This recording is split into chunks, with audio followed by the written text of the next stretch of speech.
name's Ed Piscor. I'm Jim Rugg. A little business before we get into From Hell. Octobriana, 1976, world's first blacklight comic. In stores now, everywhere, wherever comics are sold, online or in person. And one blacklight project leads to another. I've just done a Teenage Mutant Ninja Turtles blacklight poster print that is available until October 13th. You can order it from im8bit.com. I'll post a link under the video. Going to be a very limited number. Basically, the pre-orders are how many they're going to print. So if you would like to see me do blacklight fluorescent ink with the Teenage Mutant Ninja Turtles, now's your chance. 2020 is the blacklight leitmotif in the Jim Rugg cartooning career. Yes. Super cool, man. And congratulations once again on the success of Octobriana's Kickstarter and all that, man. Right now I'm working on Red Room. It's going to appear probably a monthly basis come 2021. But right now the early adopters can get a hold of it at my Patreon, patreon.com/edpiscor. And I put the strips up there at a high enough resolution that you could print up your own bootlegs. You can't wait for the official print edition. And it's in its raw, unedited form up there. When it sees the light of day in print, it'll probably be, a couple panels will be redrawn here and there. Some dialogue will be changed, and there's going to be some material specific to the issues, man. But it was a 3-page week this past week. I've drawn 133 pages so far. So perfect subject matter to go along with Red Room. That's goddamn right, man. And today we're going to be talking about From Hell, the first 4 chapters, because if you Kayfabers didn't realize, we've been posting lots of videos and reading lots of comics. 4 chapters at a clip is a manageable amount, Jimmy. Yeah, this is I'm very excited to go through this one. We have talked a lot about this issue of the Comics Journal. I always think we're just going to go through this one day. This might be it. So the best of 1999... there's 5 or 6 comics that they talk about. Huge influence on me because this is when I start making comics and when I'm looking at alternative comics. And you can see on the cover, From Hell was finished this year. It was pretty much on everybody's list as best of for that year. It's so highly regarded that there are actually 2 full-length reviews of From Hell in this issue. So this is a big-time comic, man, and a big-time comic in my own reading. When we started the channel, it was about Wizard Magazine. That was the stuff that we were showing off. And in some of the earliest mentions of From Hell in Wizard Magazine, it was very straight up to what the book really is. It's this like very heavily researched fictional interpretation of the Whitechapel murders, Jack the Ripper. Wizard Magazine, when I was scooping it up in the late 90s, towards the end of the book being completed, they were selling it a little bit differently, as saying that this is the most factually accurate, like plausible version. Like they were selling it as a nonfiction piece, not Alan Moore. I'm saying like whoever, Christaros, whoever was being the one to put the final one together, Dennis Kitchen, whoever was doing a publicity on that stuff. They flipped the script on it, man. So when I first grabbed it, I'm like, wow, okay, cool. I'm going to read. Not only is it like factually based and so heavily researched, but it's a comic. Like this is like important for comics that the most accurate Jack the Ripper story to be told is done in comic book form. Amazing. Yeah, and part of that comes from, there's a 50-page appendix. Incredible. And it's just loaded with where literally every page, like this is the description of one page, where one page comes from. Several pages of citation for it. Comics weren't used to that, especially American comics. That is not what we were seeing. This is a work that, it starts in Taboo. This is Taboo number 2. Steve Bissett's horror anthology that he published is the first appearance of From Hell. Probably, 1990, somewhere, maybe late 80s, I guess. Yeah. Yeah, maybe mid-80s even. When 1989. Okay, 1989. So that's when Moore starts. Takes 10 years to finish it. This is an ambitious kind of project. This is a guy who did Watchmen early in his career and continues to grow and challenge himself. We looked at, writing for comics, Alan Moore's essays on his approach to writing, and he talks about doing things you're not sure you can accomplish. I feel like From Hell was him looking around and being like, yeah, this might not be doable as a comic, and really going for it. And so part of the impact I think this book has, not just the exhaustive research on Jack the Ripper, but as a comic, just extremely ambitious in its scope and what he was trying to do. I can't point to another comic quite like this at the time. I think since then you could look at maybe Jason Lutz Berlin is one of these projects that is just highly researched, historically accurate. But it's very rare, few and far between, that creators go after a subject to this degree. Also few and far between when it comes to pointing out like the truly great collaborations in the comic book medium. Very often the writer and the artists are competing against one another to try to get some shine. And in that writing for comics, far more than once, Alan Moore mentioned his love of Eddie Campbell comics. That was a set of essays that were written in 1985. So 1989, they started working together. And the Eddie Campbell line work is perfect for this Victorian era tale. No doubt. I'm going to pull these off. Pull them off. But I bring these just to cite that this book went through, I think, 4 publishers. Right. So Taboo, Tundra, Kitchen Sink, and ultimately Top Shelf. But it's weird because it's like it's Eddie Campbell comics, and then you see like later versions. It's like Top Shelf. So it's like I think Top Shelf did like some sort of distribution. I know Chris Staros was his Eddie Campbell's agent for a while, and there was a time or two, man, in like say 97, 98, when Chris Staros would come through at that Top Shelf booth and have From Hell pages for sale for the kingly sum of $60 a page. I hate hearing this because I saw those too and passed up on them, and I would look at them and they were beautiful. Yeah. Ugh.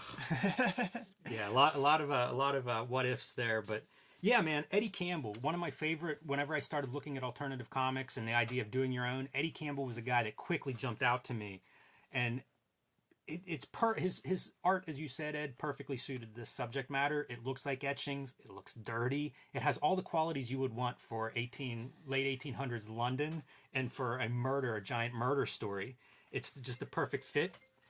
And then the other piece is he letters this himself. Yeah. And the lettering is very atypical. You know, it's one of those early things that stood out to me coming from Marvel, DC, Image kind of stuff. And then seeing this, it was just like, what is this? Who is this? It was a very different approach to comic storytelling. It's been a long time since I read this comic, and it being October, season of the witch, I figured why not do a little series of videos, 4 chapters a piece. It's a 16 chapter story, and then maybe there'll be a collected video that will play maybe on some day when we take a little holiday break.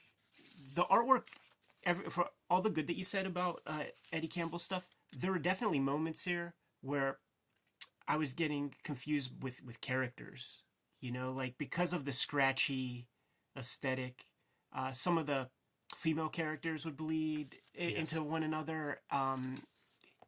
That Seacart character, like I would get him confused with the Prince sometimes, and vice versa. So it's not the Prince pops his mustache. That's it. Very grateful when that shows up. So check this, man. Let's just jump in. Yes. Okay, so we have the prologue, the old men on the shore, and we have, this is Johnny Depp for those who came to our video by way of the From Hell movie.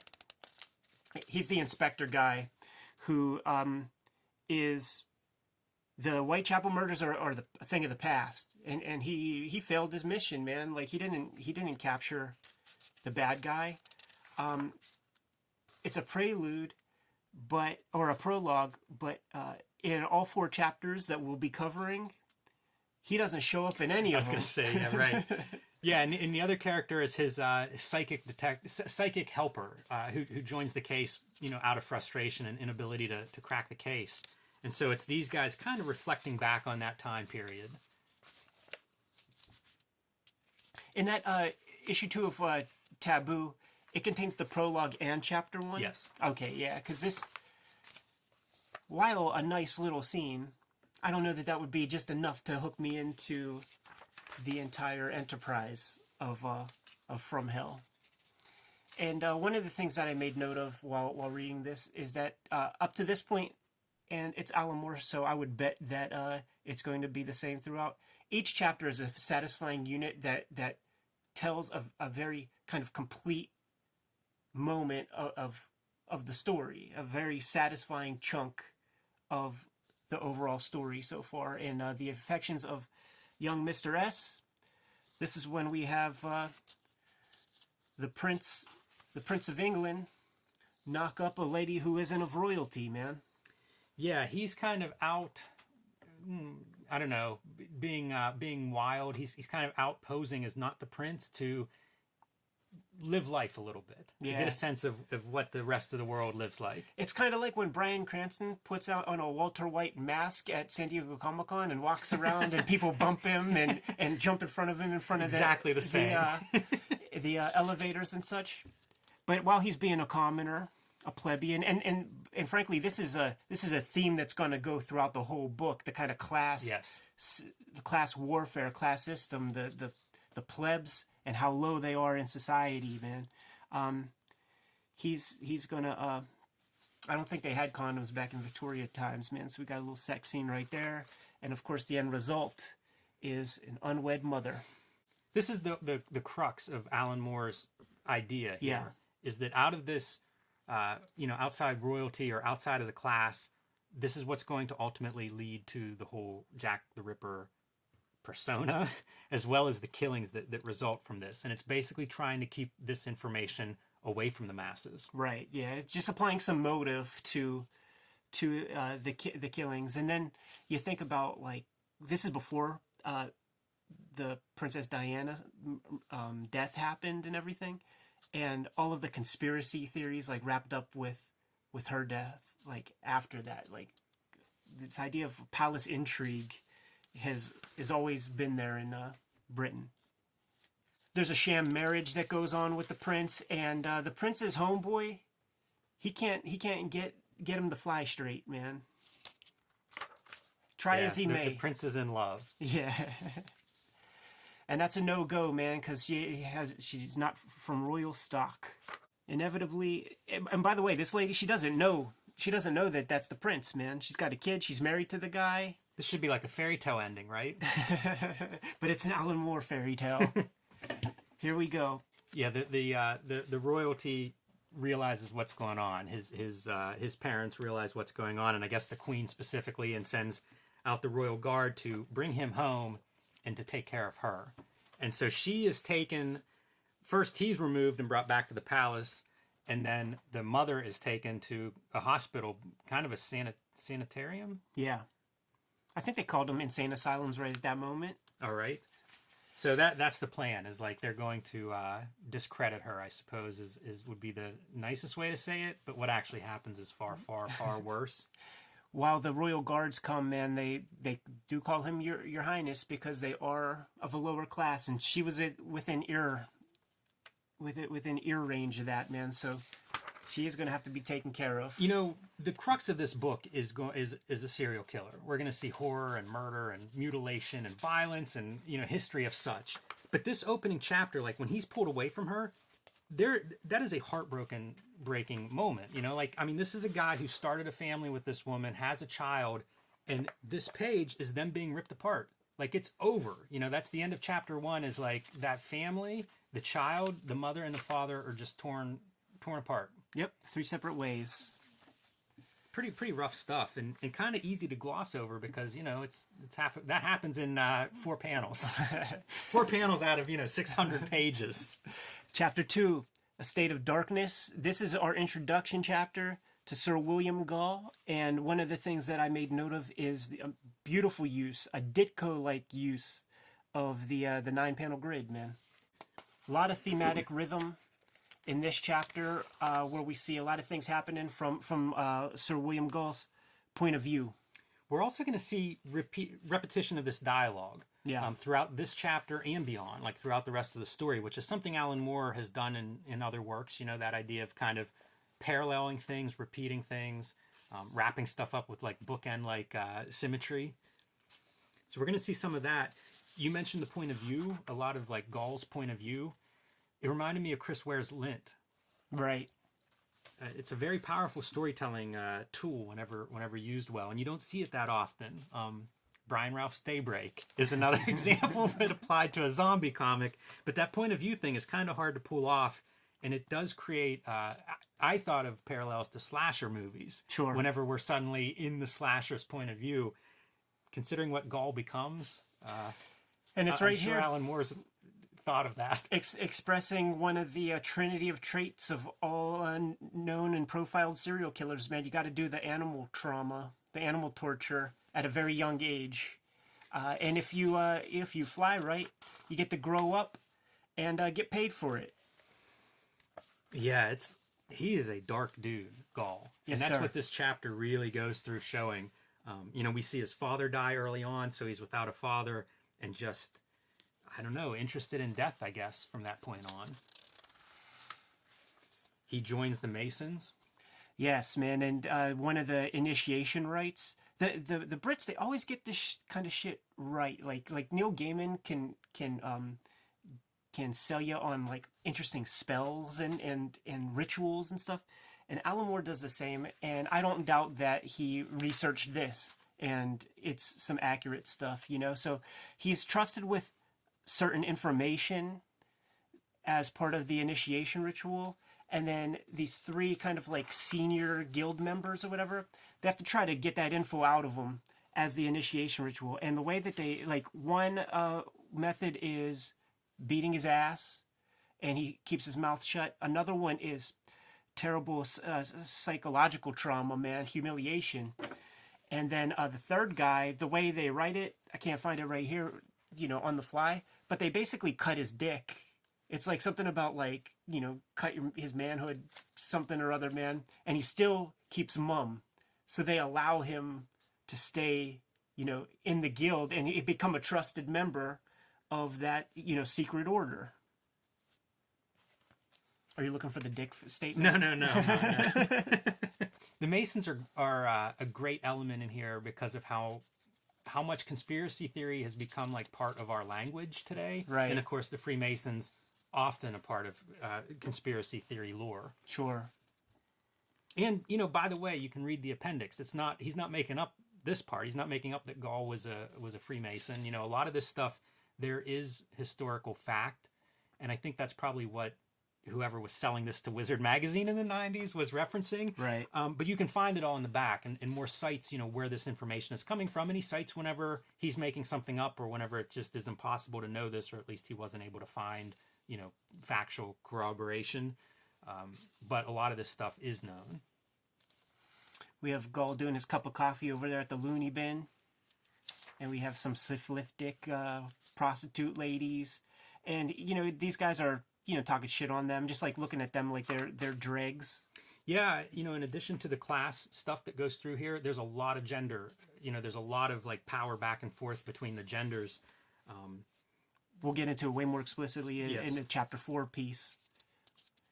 Yeah, that's practically a historical account of war between genders. And then the other piece is the architecture. We're going to see architecture again and again referenced in many different ways. It's a huge part of Gull, and kind of Gull being this idea of reason and logic, and architecture representing a lot of that for him and for the Masons, at least the way he interprets, the whatever the teachings, the history, the culture of the Masons. It comes through in this expression of architecture. So we'll see this again and again. Here's a question for you, Jimmy, a little art-related question. I bet I know what you're going to ask. Yeah, man. This crazy texture on this board, man, it doesn't look like Strathmore 300 cold press. I have had paper that is this kind of, it's almost a cloth cotton kind of paper that has this type of texture. I don't know that that's what he's using because I don't see it in the line work. Like there would be a little bit of bleed and some different stuff that would happen, I think. I don't know what that's from. I don't know how he's making that. One thing, if the paper were thin, and from what I saw in the originals, it wasn't. It was like artboards. I was going to say you could put it on top of something and rub across it. I think we all did that as kids, with like those Monster Maker things. Right. I don't know exactly what this stuff is because it's inconsistent. It's not like a screen. It's something that's rubbed or drawn on. It feels like a canvas. Like it looks like a canvas. Yeah, it really does. And like I said, I've seen paper that is this exact stuff, but the rest of the drawings, I don't know. I guess that's what it must be. When we get out of here and shut the camera off, I'm going to look at your, glossy printed version to see if there's a little bit more information on there. But once again, this is the Sir William Gull, and he becomes a sir within these pages. He's trusted by the crown. Yeah, he's extremely successful as a doctor and a surgeon. Rises through the ranks, great student, great respected medical professional, and soon finds his way into the royal court. And here's the queen, man, and it's like from the famous paintings that we've seen of her, and we always see her in this position. and she always has big asks of Sir William Gull. Her shape is the Sal Buscema Incredible Hulk. It's this triangle pyramid with a superpower base. I mean, that's not accidental. You know, I'm sure that Moore and Campbell were very conscious of presenting her in this way of like almost monolithic. I was thinking of her as like the Queen of Hearts or whatever from Through the Looking Glass. You know, like definitely. If there's a superhero comic, she's the Kingpin. Yeah. I think Through the Looking Glass is probably a very apt reference. One of the notes in the appendix is about Alice becoming a popular name because of that story. So because Gull is trusted by the crown, the Queen is letting him in on a little bit of a family scandal. The fact that the prince knocked up a lady who wasn't of royal blood, just a mere commoner, and now. Sir Gull, I need you to go take care of that. And he's very happy to. Yeah, it dovetails into his research, one of his areas of study and interest. Spend a minute on him cutting this. First, he goes to visit this patient, and then the patient's, wants assurance that they're going to be okay, or is this going to be okay? And he won't. He's like, no, you're dead. Yeah. Your heart dead already, is how he describes it. So very cold, no bedside manner, not really interested in people. People skills are lacking. Then we cut to the follow-up. The guy's dead. He's going to go back now and cut his heart out because he wants to examine it in front of, I don't know if that's the widow or the daughter, but a loved one. Right. Who begs him not to do it. And he does it anyway and says, good night to you, madam. So we get a good sense of who he is. And he's this cold, he's much more interested in the parts of the human body than he is of human being. Yeah, well said. And his coldness is a breath of fresh air. We'll call him Mr. Merrick here, but the Elephant Man. Yes. Because when he first sets his eyes on it's shades of Arseface in the dialogue and the interaction. The drawings are incredible. Oh, so good. Like Campbell's depiction of the Elephant Man. Wow. So good, man. And we're in David Lynch territory right at this moment. Yeah, man. That's exactly what I thought of from the first time I read it till now. And Mr. Merrick is like, hey, man, thanks. So many people either pretend I'm not there, pretend I'm normal. I'm glad you say I look like I have a face like an asshole or whatever. It makes reference to the Indian god, the elephant head god in India. Yeah. And says, you'd be worshipped if you were there. And it's kind of an interesting, again, not an accident that Alan Moore is referencing these different gods. We're going to get to chapter 4, and it's going to be a talk on various gods. Right. But I think including Ganesha? Yeah. I don't know how to say that. But, I think that's very intentional, and it's part of what this story is. This idea of, like, how far-reaching is an act like the Jack the Ripper murders. That's part of what this story is the idea that, like, this is an architect of the 20th century in the world that we come to know from World War II atrocities on. It all stems from this one incident that really has almost like throwing a rock into a pond and watching those ripples spiral out. That's kind of what the idea behind this story is. Part of the ideas behind this story. This won't be the last time we see the Elephant Man in our tale, by the way. Love this kind of drawing too, the very impressionistic stuff. I really hadn't seen much artwork that looked like this in a comic, up to this point. It really works too, man. Like, I buy everything Eddie Campbell's selling us here. So this is a moment where Gull has a heart stroke. Yes. And in this moment, he sees God. Visions are part of this story, and they were in the prologue, the idea of visions and whether they're real and how we process those, and they'll come up again and again throughout this story. But this is kind of the first big one, especially for Gull. And he comes away from this with this idea of like a holy purpose. Why is he here? And, he's here to be Jack the Ripper. The Queen has given him some purpose, man. Yeah, here's where she gives him his marching orders, lets him in on some family secrets, and he knows exactly what to do. This is where he recruits his little Igor. Netley. Yeah, man. and like it's a great set of exchanges whenever you read the back and forth between these two guys, because Alan Moore's really selling you on the caste system Yes. of the aristocracy and regular folk, because Sir William Gull is just cutting promos, and this guy is too dumb to know it. in every panel, they're on the way, man. They're going to go see Miss Anne Crook, and it's time for her to get some kind of transorbital lobotomy or something. Yeah, this is such a disturbing. You could go on, I don't know if it's Radiolab, it's definitely on NPR, but, you know, into like the 70s, maybe even 80s, they had interviews with people who got the transorbital lobotomies, and what they do is they just basically put a nail into your eye, and then they tap, and just behind your eyeball, like they bust through the skull and just jigger around. They just fuck up your brain a little bit, like right there, the frontal lobe, and then you can't remember shit. And they interview these people, and they're all super depressed because they know they're missing something. They know they can't access these memories that they know they should. That is such a description of what we see with her. Yeah. Yeah, the very last cap or word balloon is less than a thimbleful of iodine divides the intellectual from the imbecile. And of which phenomena I shall forthwith attempt a demonstration and then a black panel. So like his instructions from the queen were to silence her. So he's not there to kill her, but he's there to make her unable to remember, unable to be a any kind of credible person, you know, that's going to bring up some sort of scandalous information. Not after this. Right. Chapter 3, Blackmail or Mrs. Barrett. Let's not forget that Miss Anne Crook, that lady who just got her brain scrambled, she had a baby. She didn't have access to that baby while she's there in the asylum. So another a friend of hers, man, has been watching a little shorty, and enough's enough. Yeah, this is making that artist friend culpable. He brought the prince in. He's sort of responsible for all of this. Thought he could just kind of go slumming, you know, and then be rid of it whenever it's over.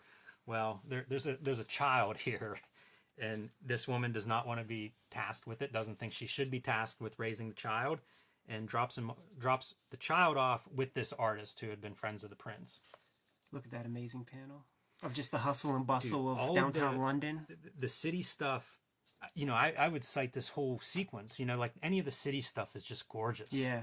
And it feels grimy. Like It we does. see pictures of Pittsburgh from, say, 1930s or 40s where it's just black soot on every building, on the streets. Everything is colored by it. That's what you have here. The Industrial Revolution is upon us, and coal is burning. Yeah, it always looks like darkness. It always looks like it's nighttime in these panels, even if we know it's daytime. I loved all the hatching and stuff that he does through this. We have a little prostitution gimmick happening right here, man, and she was going to pull the swerve by just gripping his member in between her thighs, but he wasn't going to have it, man. Too smart for it. He knew the difference. But we have to establish this lady as a prostitute character. Kind of important in your Jack the Ripper tale. And I think that prostitution piece is another piece of the class. You know, Yeah. I think women, it's of a certain class. That's kind of, at least within this context, that's how they're being presented. Mm-hmm. Yeah, much like the coach driver. Exactly. You know, they're certainly looked upon differently. For sure, and you know, she's trying to feed herself. She's just trying to get money for a place to stay for the night. Yeah, rereading this, that's something that comes up. I might be getting a little bit ahead of myself. But she ends up in this tavern, and she's having a drink with another woman that she's friends with that also happens to be a prostitute. And just, they're being shook down by, like, the local street gang that wants money from them and stuff. It's a horrible culture. You know, like it's such a hopeless culture, you know, that Alan Moore presents. And again, it's not the focus of this story, but it's a well-done piece. Like, it's creating this world that's just easy to sympathize with these characters. Easy to understand and easy motivation. Be happy you're not there. It's really well done as a world. Yeah, and you know, it's motivation for why they're going to be doing the things that they're doing. And this story is called Blackmail. Like she is privy to some royal information. You know, she was there when those royal guards called the prince, Your Highness. Yeah, and she refers to it when she drops the kid off with that artist dude. She refers to that guy as the prince. Like she knows, she does know. Man, it's great too. Like that inability to keep anything secret. Like go silence the mother. Well, you did this on a city street. Like some people noticed it. Yeah, my only thing is like any streetwise streetwalker of 2020, man, she would know to keep her damn mouth shut about somebody who's so lording over you. Well, it speaks to the desperation, right? Sure. I mean, this is a hope. You know, it's hopeless. Yeah, like when you Did you skip a page? There was a beautiful. I don't have much to say about it except I just think that's a beautiful. it's incredible. It's relentless. Page after page of this stuff. Even this stuff right here has like the Eisnerian quality, man. It was a huge influence on me. This kind of hatching and seeing him. You know, you can see the beautiful backgrounds, but then also you can just have some of these vertical lines, Right. and it works just as well. So our girls are commiserating at a bar called the Britannia. And like you said, they're being shaken down by, local mafia, like the Droogs. These ladies need money. And a lot. Those dudes want an exorbitant amount. They want £4 from them. And apparently there would have been a prostitute, I don't know if it's in their circle or it's known, that was killed. And Alan Moore in the story ascribes it to that street gang. So, like they're scared for their life is why they need this money. And it's a big enough amount that they decide they're going to go to that artist. She has the connection. So she's going to go to that artist for the money. And he doesn't have that kind of money. Yeah, he's an artist. Might be a Victorian era cartoonist. But I guess before we get there, we have this one haunting scene of the mother has escaped. Yeah. And she comes out and she confronts the artist first. And there is some wild drawing. Like, look at the drawing in this panel. It's incredible. It's sort of I think it's Drunk at Night, right? So you see like wagon wheels in the background. You see some other figures that are sort of passing, but not quite on the right plane. And of course, the light in the foreground, we're looking at kind of down at the scene a little bit. So we have that street lamp to provide light. But what an impressionistic panel that is. Yeah. She's there. Where's my baby? She says. Yeah, and you can see that she can't form her thoughts. Like she can't totally explain what has happened. All she keeps thinking about is this missing child. And just to sell you on her mental state, she just cops a squat and takes a pee. And then the coppers come by, the Bobby comes by, and it's just like, oh, this happens all the time. Don't worry about it, sir. I'll take her back. She's fine. And he gets back to his apartment, and that's when he finds the ransom note. Very tight ending to chapter 3. Oh man, it's knowing this story. It is like each piece just getting worse and worse. It's like digging the hole that you're not going to come back from. We're not getting into one murder here in this particular video in these first 4. We're setting a stage, man. In this chapter 4, what doth the Lord require of thee? Setting the stage even further and giving you some historical, like almost, it's like William Gull is explaining why it's almost acceptable for him to, he's just continuing the war that's been going on through all of history from the times that we existed in a matriarchy to now. This is a big monologue for the most part. There's a couple of little sides. The way I describe it is what we're reading would be Alan Moore's answer when Gary Groth asks him, so Alan, where did you come from? All 40 pages of this. Yes. Yeah, eventually this gets spun into like Jerusalem, I think. Right. It starts out very quickly. The artist goes to the princess and is like, I don't have this money. What do I do? And she's like, I have to tell the queen. And man, again with the art, like that dark shadowy horse on top of this playing out underneath. It's like the queen gets the information and it's bring me Dr. Gull. Yeah, man, that old bastard, he's willing to do anything. All of them, your majesty? Yes. Godspeed you, my Gull. Oh man. Really strong stuff. And then he gets Netley to they're going to drive around London with a map. And Netley, like, you know, for as inept as he is, he's kind of like one of those, you know, like born again, just quit smoking type guys who's like ready to go. Oh, so we're going to kill him? Oh, we're going to kill him? And he's like, oh, no, nothing so provincial. Something much bigger. And this is Alamore flexing. We're going to be taking a look all around London, getting all sorts of information about the town.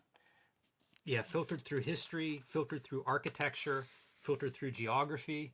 This is that long, you know, kind of the long look at a story that I think of with Alan Moore, where it's like, I've got all this information. How does it fit? Yeah. You know, like, I mean, this is a 10,000 foot view, maybe a 35,000 foot view of all the information around this character, this event, this time period, and then folded into a tour through London. When I was reading this, I was getting mad a little bit. Yes. Because it was just like on and relentless, and not like, you know, just driving the simple story that I want to read. But then when he ties it together, because you know he's going to, it all kind of makes sense. And it requires us to finally get to a place. Yeah, go ahead. Well, I wanted to point out an artistic observation. There are these things Campbell does, like there's a lot of freehand lines, but then he'll do these things that are they're ruled out lines. Yeah. They're here horizontally, they're here vertically. That was something that I would kind of stare at and think about. Dan Clowes will do that, you know, where it's like they're ruled with a T-square. Right. It's such a bizarre little piece. It works great, it looks great, but sometimes he doesn't and sometimes he doesn't. And like, as a reader, man, I would just stare at these things and try to figure them out. Yeah. But in terms of like the length of this monologue, it reminded me of, in the Bible, there will be chapters and chapters of just lineages, where it's like so-and-so begot so-and-so, Exactly. and it'll be multiple chapters of that.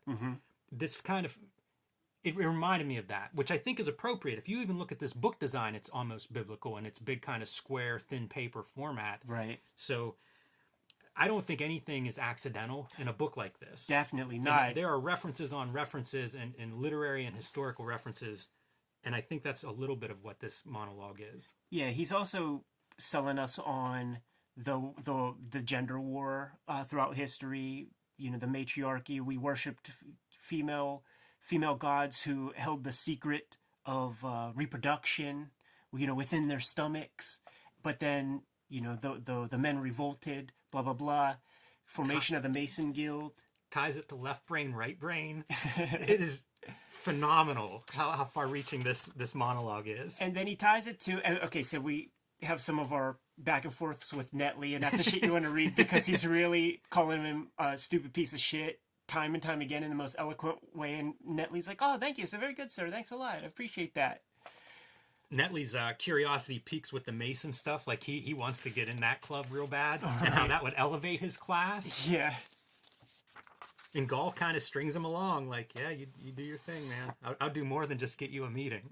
It gets very important when good old Netley starts to equate obelisks with his quote unquote John Thomas. Yes. Because as we continue throughout the city, and he's mapping out, you know, London, like everywhere they're going, and there are these big obelisks everywhere they go, or important pieces of architecture.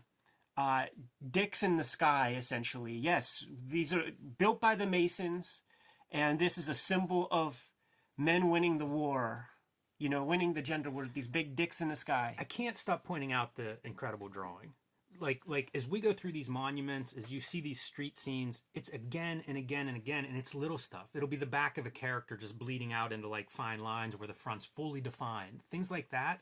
But I don't know whether this would be the worst chapter to draw if you're Eddie Campbell, or the best, because it is a showcase, man. This is what goes in your Hall of Fame speech, is this chapter if you're Eddie Campbell, but I bet it wasn't easy. Every important building and structure in London before Google image search, man. Yes. Yeah, wow. Bridges, it's stunning. It is absolutely stunning artwork. You got to draw enough of these obelisk dick in the skies, man. Enough of them so that you could draw a pentagram at the end of the chapter, because that's what it's all building toward. That's how Alan Moore ties it up. And Netley's getting sick too as he starts to see the bigger picture, and Gull is taunting him. What does this imply? Netley, what does this imply? And Netley's getting sick, like literally sick, as he starts to get into some of the implications of this. Because these are, the commoners, religious folk, man. And when he physically, is drawing straight lines to all the places they just visited throughout this issue, and it turns into a fucking pentagram, that sends Netley off his rocker, man. Man, he describes that gender split as deliver half this planet's population into slavery. It is a hard world that Gull sees. And it seems like, the perfect motivation for a Jack the Ripper to be able to sleep at night after doing what he does. It's a calling, man. A calling and a calling. I love how Campbell uses brush as well. As you're going through like those ravens or crows, you can see are probably all brush ink. That ability to combine like ruled lines, pen lines next to these like brushes in the same panel, whether it's for foliage or shadows or whatever, that's really strong inking. It is. He's written about inking too. Like I would suggest anybody that looks at this and is awed by it, like you can go read lots of Eddie Campbell writing about inkers, and it's well worth your time if you're into inking, cross-hatching, different tools. Campbell has opinions on it. Dude, I was on a plane with that motherfucker, man. And you know how you get to have your, like, one carry-on? His carry-on was a Chewbacca belt of inking implement, a bandolier. Yes, that makes total sense. Of fucking inking implements, brushes, and all that stuff. And he had just, like, a little sketchbook with him. I thought that was so... I was like, that's an artist, man. That's an artist. Yeah. I'm sitting there, I got my laptop. He don't have no laptop. He's got a fucking Chewbacca belt of Copic markers and shit. He was one of the early alternative cartoonists I'd follow, and I would read like Alec and stuff, and it would show him drawing. It's kind of autobio. It would show him drawing with like just a board on his knees, like sitting in the corner of his apartment drawing all the time, and I believe it. But yeah, it's something to see on a page. More obelisks, more important architecture. The Masons were here. It's like secret society graffiti. Every time you see one of these big structures, man, it's the secret society telling you, we were here. It's all coming to this, man. And once again, like Jimmy said, like, look at this building. This is just about one page of 40-page chapter of... And Gull's evil eyes. Center of the page, very strong. Gull is the worst. Yes. Like it's so easy to recognize him. Like whatever the the stereotype or archetype of like the evil, the evil billionaire type, the evil powerful guy at the top, the old man who's just bitter at life. Gull is that guy. Like he's such a villain. He is, but he's also like captivating enough that I want to hear what he has to say. Very charismatic. Yeah. Which again is what you want. Like he's a supervillain. Totally. He's totally a supervillain. And again, if you're thinking of this as being like the blueprint of the 20th century, that's exactly what you need. Like he has to be that. That's it. Poor Netley. Yeah, Netley's in so far over his head, man. So here we go, the moment of truth. Let's draw some straight lines to from all the places that we visited today. All of the big obelisks. And what do you got, Netley? What do you got, you little fucker? Boy, he can't tolerate it either. No, sir. Air outside, gotta get outside. Netley just runs away, and Gull's smiling. Gull, the happiest we see Gull is Netley outside losing his lunch, losing his kidney pies, tormenting his Igor. And he's like, "Look all around you. Look at the ornaments on that horse over there. It's all Mason imagery." By the way, does that bear a little resemblance to Dr. Blasphemy's chest? As you're like looking at that, it feels so symbolic. And there it is, man, our trip through London. Yeah. Setting up William Gull. He's got his mission. I usually think that we read writing, Moore's book on writing, and the last thing he covers is really like writing sentences, dialogue, stuff like that. But it ends with our stories written, Netley, inked in blood, long dry, engraved in stone. That's a hard ending, man. That's a really strong sentence to end this on, considering what this chapter was, 38 pages of just showing this madman's concrete and stone ideology laid out in London. Almost inconceivable, something like this. This is another example, like, I don't know how you would describe this to somebody.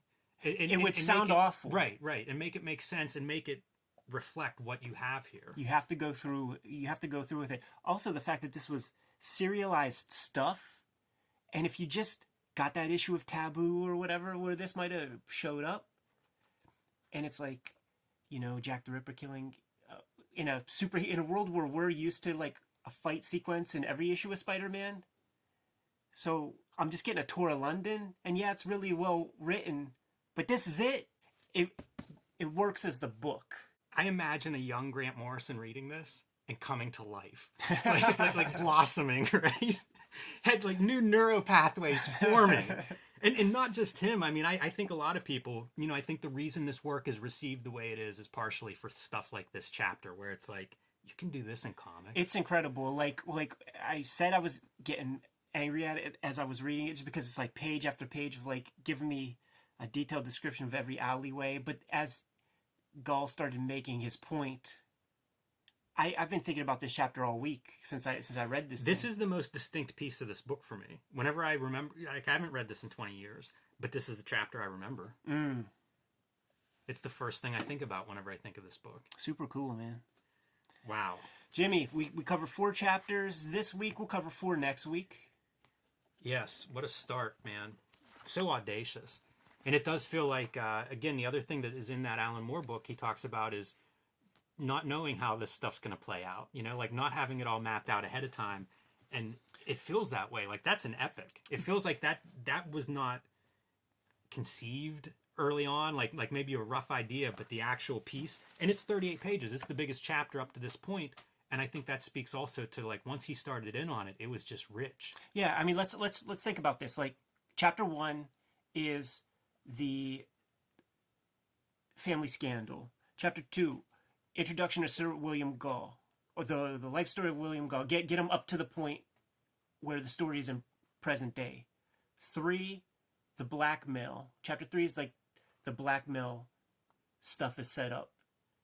And 4, I guess, is like marching orders. You know, I guess that's like if you were to have a little file card for each of the chapters, like that's what this chapter would be. It's getting ready for war. Yeah. You know, like he's preparing for battle. It's chapter 4, and guess what? At the end of this one, he's ready to go. He's got his pentagram drawn on the map. The star marks the spot. Let's do it. Yeah, man. Incredible. All right, man. Let's get out of here for now, though. So where we left off, Jimmy, in our last video, there wasn't even one murder. No. Well, we're going to make up for some lost time and cover, I don't know, 4 of them in these next 4 chapters? Yes. Dude, I went to the comic shop just yesterday, pick up some stuff, and I saw a copy of From Hell there. I was kind of curious what the color version was like, and they didn't have a copy there. But they had, you know, this is a perennial. You keep this on your store shelves.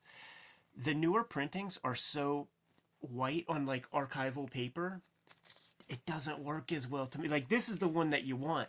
You're not kidding. Format-wise, when they made this decision to put it on this newsprint, that was talked about a little bit. That was a design decision, and I think a very flattering one for this material, because Eddie Campbell's art looks like it's of that time period. It looks like the etchings. You know, I think that's not accidental. I think that was definitely a creative choice he made. And you put it on this kind of pulpy paper, it really flatters it. There is an edition where the edges of the pages are black. This was a very limited version. I've never seen it in person, but it sounds like that might be a pretty good treatment as well. Like a color blocking? Yeah. Oh, okay. Yeah, that's pretty cool. Just like this dark, Death Note. like yeah, exactly. Just sooty kind of thing. Yeah. I think that would also fit the material well. But I like this newsprint treatment. You know, Kitchen Sink did versions of this. It was done in Taboo originally. Very nice paper and reproduction. But something fits with this. This feels gross even when you touch it with your hands. It feels like you should have to have like the black ink on your fingers, like old newspapers. Right. After you read this. So let's talk about soot and grit and get into chapter 5. This is the one that has this kind of juxtaposition of the ink wash and the black and white line. Before you get there, what we're seeing here conception of Adolf Hitler.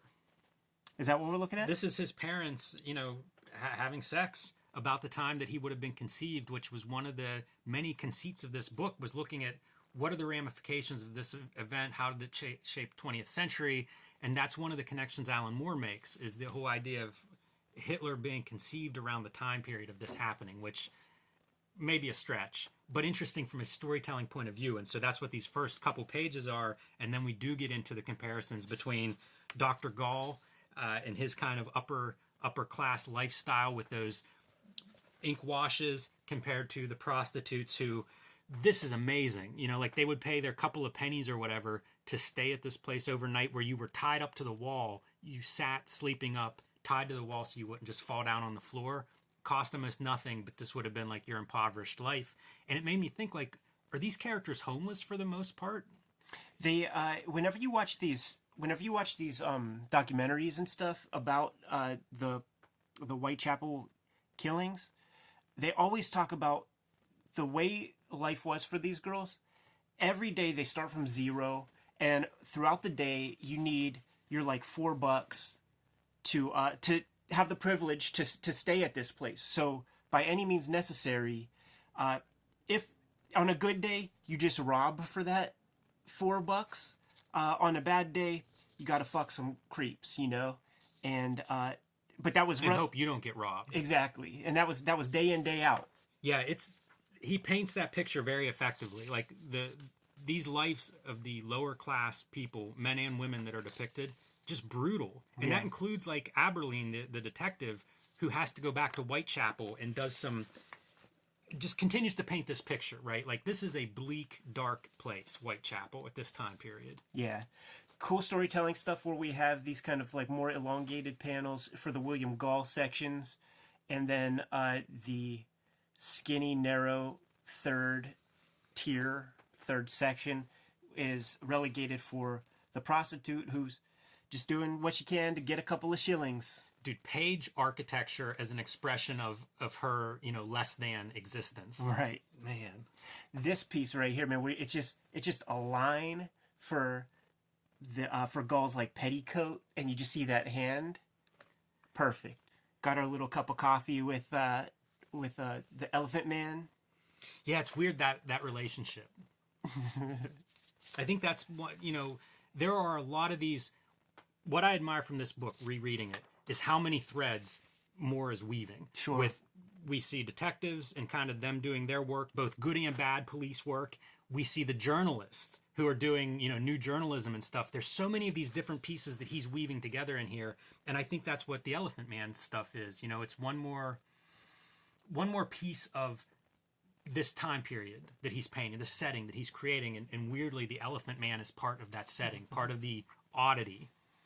So one of Alan Moore's conceits is this grand conspiracy by way of the crown, and it goes to the Masons, man, the brother Masons. So William Gull is letting Scotland Yard know, because one of the main guys at Scotland Yard is a brother Mason, and he's just like, listen, man, I was ordered by the Queen to kill 4 motherfuckers, man, so you just got to look the other way.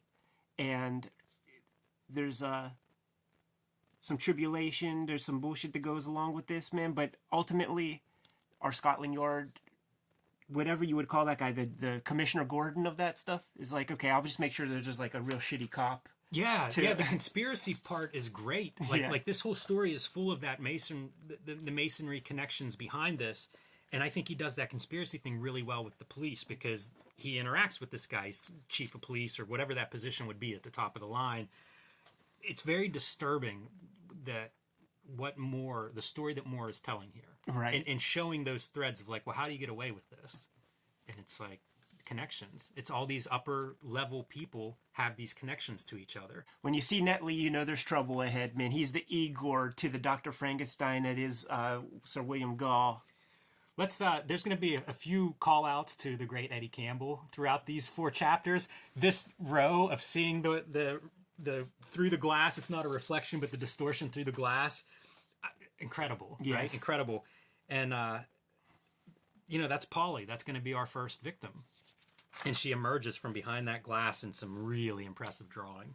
William Gull gets ready for he kisses his wife goodnight when he has to go out on the town to go do some business, man.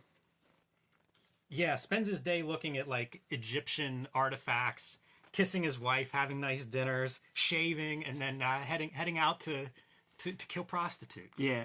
So one of the things that Netley was tasked with, you got to give this girl a piece of flair. We need to find her, mark her somehow. Yeah. So just like, you know, when Bubbles in The Wire is giving the important drug dealers the red hat, got to give this lady a bonnet. You know what? I'm glad you mentioned The Wire. I felt that several times reading this. We'll point out a couple more as we go through these chapters, but that's great. Look at that sooty sky. I love it. You almost can't breathe. That's what our homies are dealing with on the West Coast because a couple had to have a gender reveal party and burn up half the fucking country.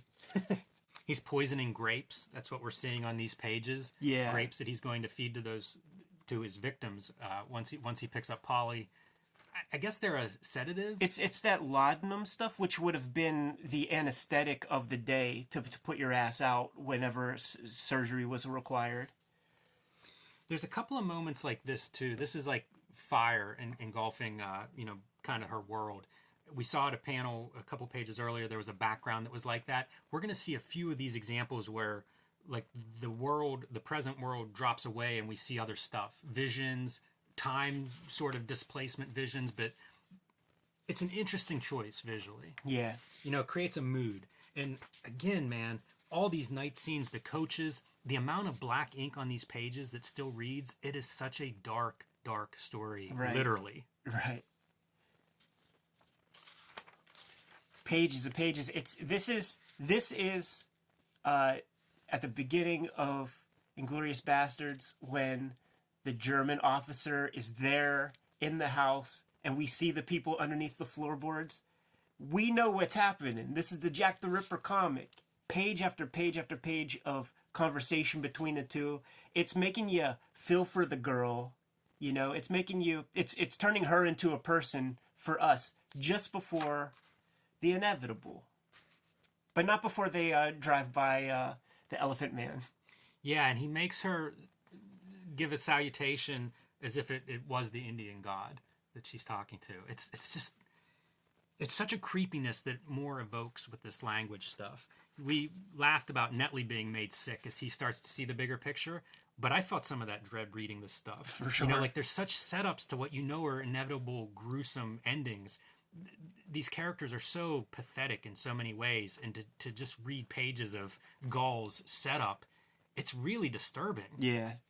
There's this weird piece, and I'm sure he touches on it in the appendix, where he makes Netley more kind of complicit in the action, you know, take a swipe or something.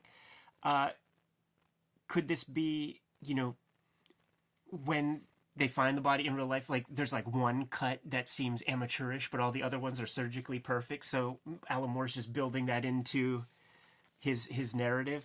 Because, dude, when you read the appendix, which I only glanced over whenever I would have like maybe a little trouble reading a thing, I'll read the appendix. And the amount of people walking out of bars is corroborated in books that he read, you know, and these people are incidental. Like these people are for witness play a little bit later. But it's as accurate as possible down to those degrees. I was going to ask you about the appendix. I actually run 2 bookmarks in my book so that I can flip between appendix and foreground for that exact reason. It's so extensive, and it's revealing like what information exists and where it comes from. Right.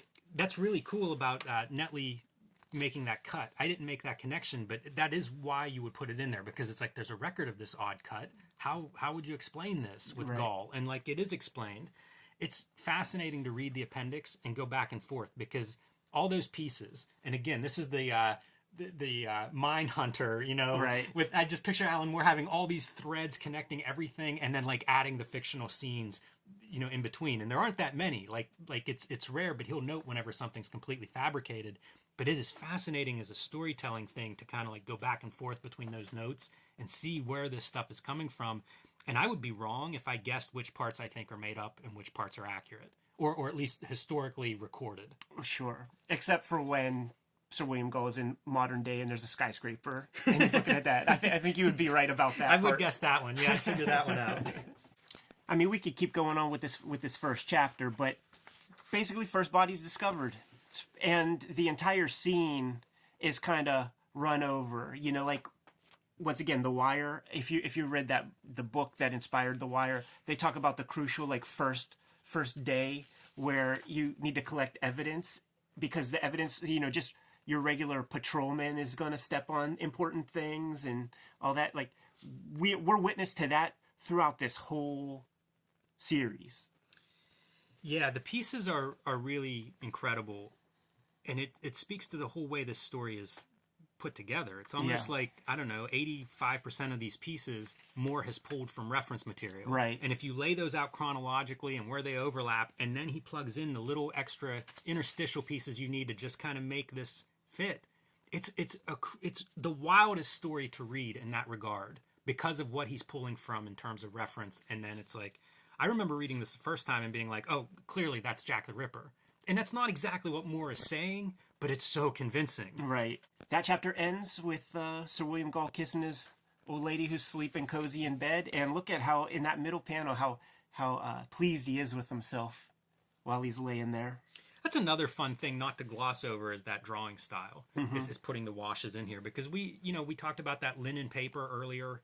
I haven't seen that for a couple of chapters. Right. But you see Campbell, making a giant 500-page graphic novel and yet still being able to experiment visually. Chapter 6 is where we introduce our inspector guy.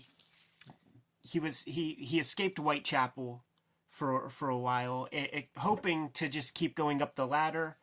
He was working Scotland Yard for a little while, but guess what, man? You're going back. And why is he going back? All chips are against him. There are other brother Masons who are going to be tasked with running the Whitechapel cases, but they know the deal. They know exactly what's happening. One guy takes the powder, is going to straight up Switzerland. Neutral territory, man. He's getting the fuck out of there. Yeah. And then and bad-mouthing the investigators on his way out the door, saying that he probably could have solved this case in a couple of days if he had been around. Right. Yeah, it is. All the chips are stacked against him. Again, this is stuff that Moore's pulling from some of this reference, where it's like, not only is this unsolved, but all these different pieces make it look like it wasn't supposed to be solved. I would draw attention to like these middle panels for several of these pages where we see like the victim, we see the victim's file. A lot of emphasis as you're reading this. Look at these middle pages. Two master storytellers. That center panel is often it's the center of the page. Like everything's built around there, and there are several of these pages as we go through where that's the pivot. Like that's the important moment, important image, the takeaway. And for several pages, it was Polly. Right. Another important piece that they play around with storytelling-wise in this chapter is panel 1 of these pages, the time zone, basically. And the calendar date will be seen in various ways, usually with this little day calendar that you rip off, as the days go by. Sometimes it'll be a newspaper where we see the progression of the day. I have a note here for page 6 where they talk about whoever did these crimes. It's almost like surgery. Right. In terms of precision, like organs are being removed and there aren't extra cuts. Like whoever's pulling those organs out knows where to find them and is making one cut and pulling them out. This story reminds me of surgery because there are so many details and they just weave together. It's immaculate. Like, again, on the reread, like, this thing is singing to me. The stuff that I would have glossed over the first time or didn't register or I didn't realize, make note of this. On the reread, it is just a revelation of, like, one thing after another of all these pieces. This is a 5,000-piece puzzle that's being put together here, not a 500-piece. Right. Look at this kind of thing. It's like the fade-out panel. Eddie Campbell does this kind of stuff again and again where he's like trying different kinds of drawing styles for different narrative purposes. That's a good example, and there are quite a few of them that we're going to see. It really is kind of a master class. That's the way to think of it. This is graduate school level comics making here. Like, don't try this for your first comic. Don't look at this as a how-to to try to make a comic when you're beginning. But man, 20 years in, you look at this and it is just... It's masterpiece. It's these are master craftsmen, really top of their game. Right. There's Polly again, man. We got to got to take a look at the bod. And then there's that like real gross guy who's like talking to the dead I think it's her husband, like talking to the dead body, like, I forgive you for all the things you've done to me. I'm glad you say that, Ed. I that stands out to me. Yeah. It points to the gender issues that come up again and again in this story. It points to the class issues, and what a dick that husband is. Yeah. You know, like, this woman has just had years of horrible living, and he's forgiving her on her after being cut apart by some butcher. Yeah. And with the inspector there, that has to make your spidey sense tingle a little bit when you have somebody who's like lacks that kind of compassion. First panel there, you get to see another treatment of letting us know what calendar day it is.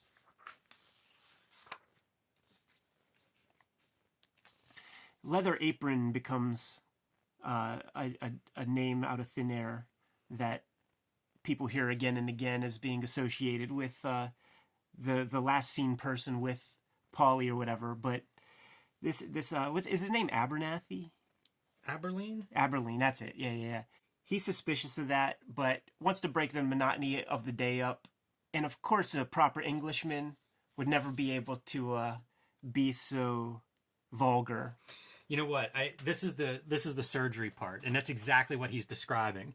So he goes through some of these other like murders that they're trying to figure out any connection, find any of these suspects, like your Leather Aprons. And he says, Smith was raped and tortured. That's cruelty. I can understand cruelty. Right. Tabram was killed by frenzied and repeated stabbing. That's rage. I understand that too. This one's more methodical. Someone near enough did surgery on this woman. I don't understand that at all. Yeah.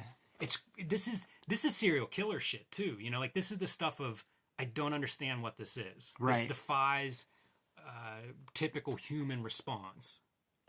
Yeah, and how funny it is that it'll be 60 years later when the idea of like profiling these people is even considered, because when it was being done, it was still being shit on. You know what I mean? Like, we kind of accept it now, 100 years after this. Yeah, it'd be impossible. Like, even the idea, nobody even has that idea. Like, he's just racking his brain trying to figure this out. And the benefit of this is written 100 years later, right, whenever we do understand profiling and stuff. But yeah, that would have been incredible to propose something like that. So once again, man, it couldn't have been a proper Englishman who did this, but there's Buffalo Bill Cody's in town. This is I enjoyed this sequence a lot going back through this. Some of the stuff that so Buffalo Bill Cody would be like the Wild West traveling show. Yeah. It'd be like, we're going to go to England, we're going to have Native Americans, we're going to have cowboys and shooting and horseback riding. Wild, Wild West. Put it on a show. And so that's what this is. These are outsiders that happen to be in town. So we don't think an Englishman could do this kind of dastardly deed. Let's go interview the outsiders. And it's really interesting because it gives more a chance to have the showmanship kind of idea put out there. You know, these guys that put on a show are like, give them illusion, not realism. Talks about America as selling bullshit. And, you know, that's what people want. It feels like fake news. It goes into the fake journalism that's going to happen. Right. One of the threads that come out of this.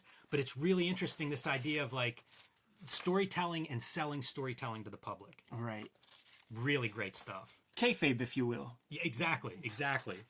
And again, this is probably the benefit of being written 100 years later. Sure. But it's really fun to read it and think about the influence that this kind of stuff has on how we perceive the world and reality. And it's pretty heated, you know, like these are two different.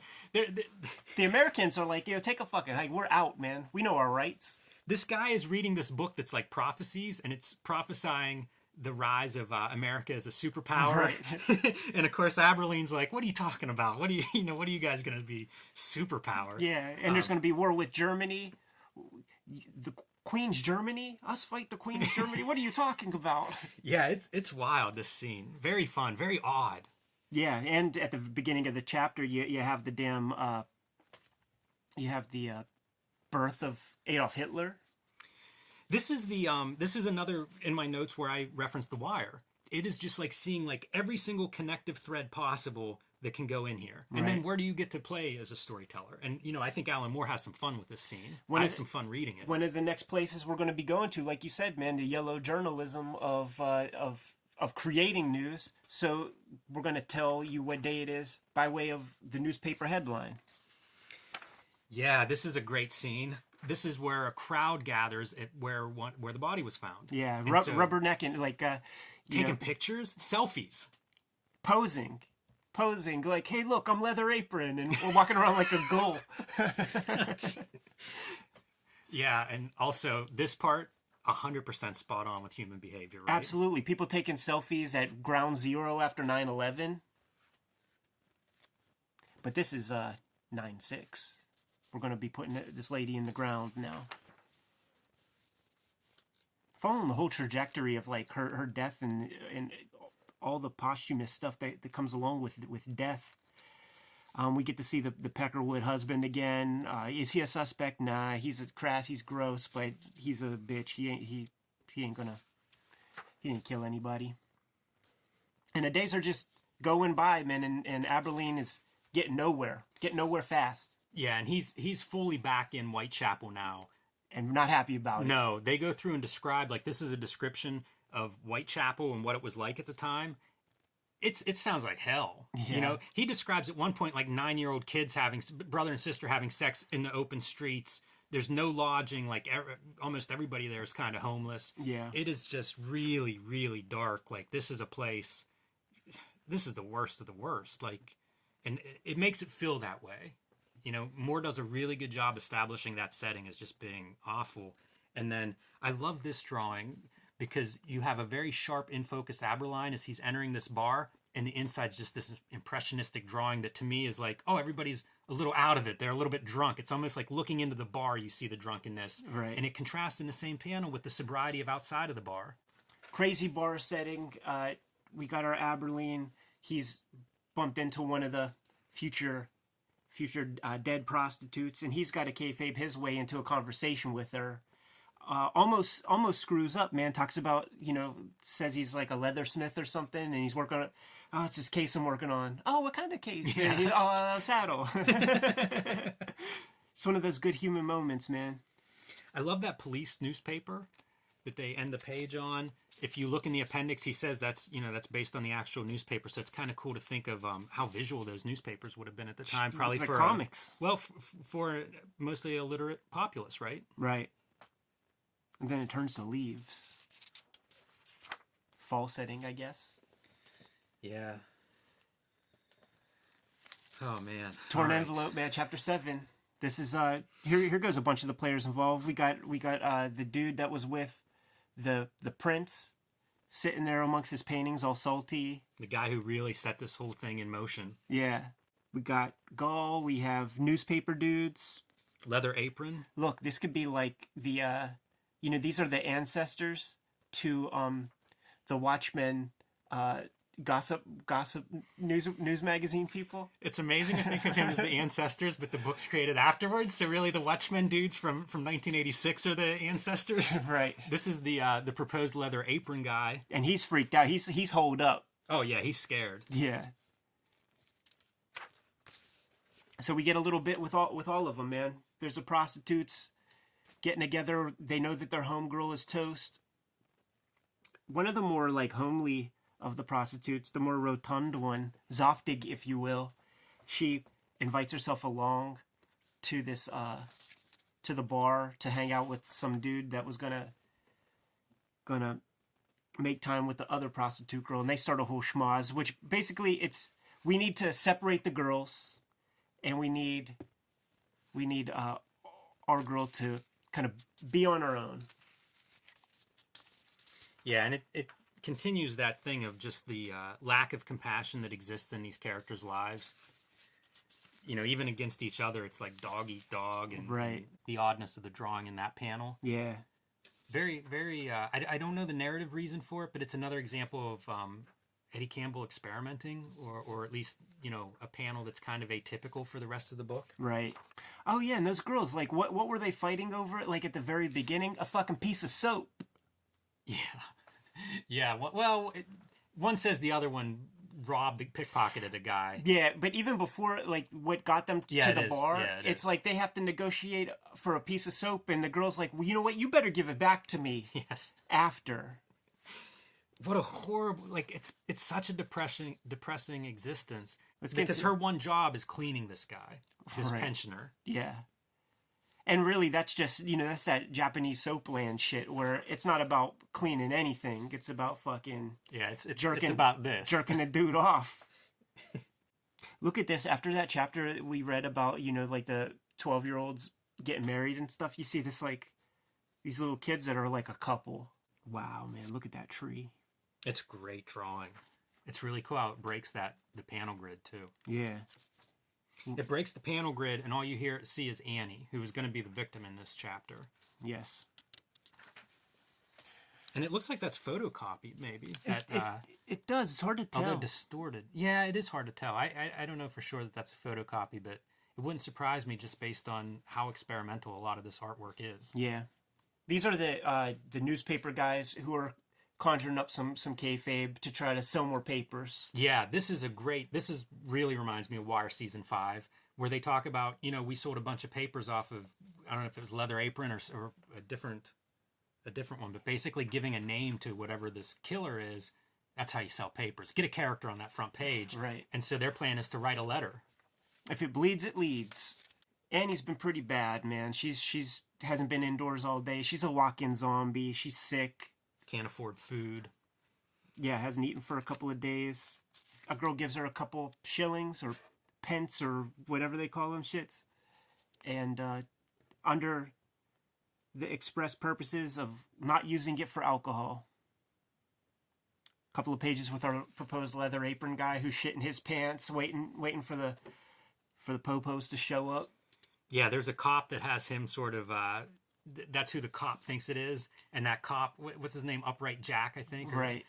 And they speculate on whether that's earned or because it's ironic, but either way, like, he's known for bringing in his suspects and getting confessions. And you can imagine what that looks like in a Whitechapel dungeon cell. And I think at some point the newspaper even like names the guy before it's officially supposed to be named. So he's holed up just biding his time. Love this drawing too. Really beautiful lines. This is, It's fog is setting in there late at night. Death rides a pale horse everywhere except Whitechapel because Death rides a fucking black carriage with little Netley sitting at the top. When you see that, somebody's not long for this world. A lot of penmanship on this. A lot of pen strokes on this spread here, man. Yeah, I like whenever Campbell does stuff like this where he's bending his lines. It really feels like light radiating out. You see it again here.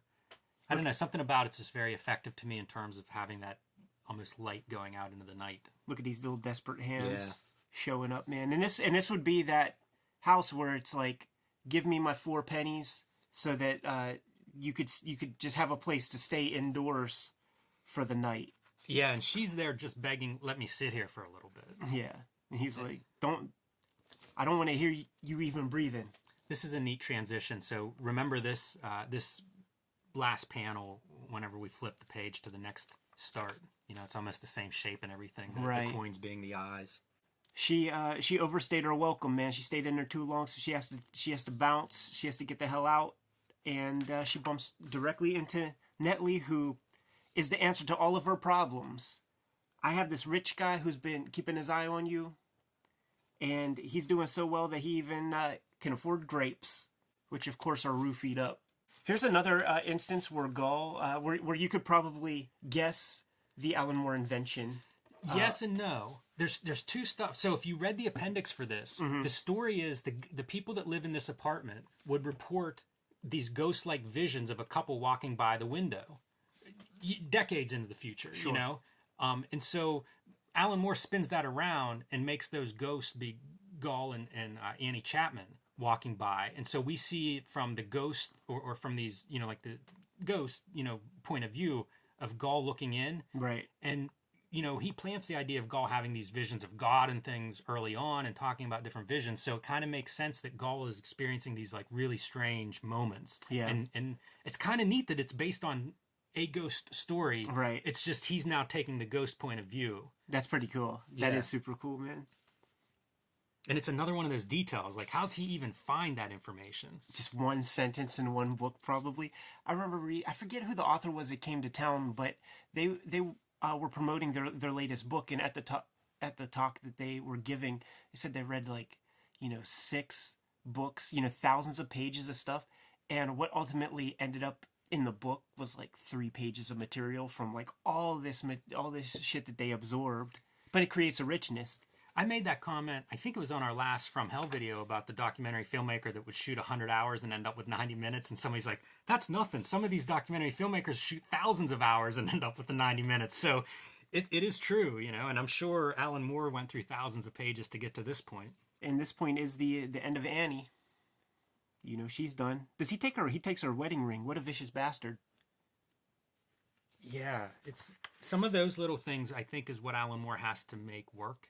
Like Right. there'll be a record of there was a ring on her finger, there were abrasions like it was taken off, or Yeah. there were pennies, at her feet. Like these little details that are kind of odd. And so sometimes I think those are moments with Gull that are a little bit weird. Like he might explain them as like almost divine, or why are you laying that stuff out? Right. The reason is because 100 years later, there's a record of that stuff being laid out. Yeah. And all the stuff with the guts on the shoulder and all that, how it points to certain Masonic rituals and junk. It is great though. You see a couple of people come out of this building and walk by, or then they find the body. It's neat how that stuff there are records of, like Right. who sees what and when. Yeah, and the amount of people that are there, and also narratively, he adds a piece about it's the case is being stepped on, the evidence is getting fucked with, and people are being made aware of it. Like civilians are coming into the scene and taking souvenirs and picking stuff up, and This particular one, if you read the appendix of it, grape skins were found in this alleyway. So like great detail. Great Yeah. detail. I mean, those grapes, we see that every time with Gull. right.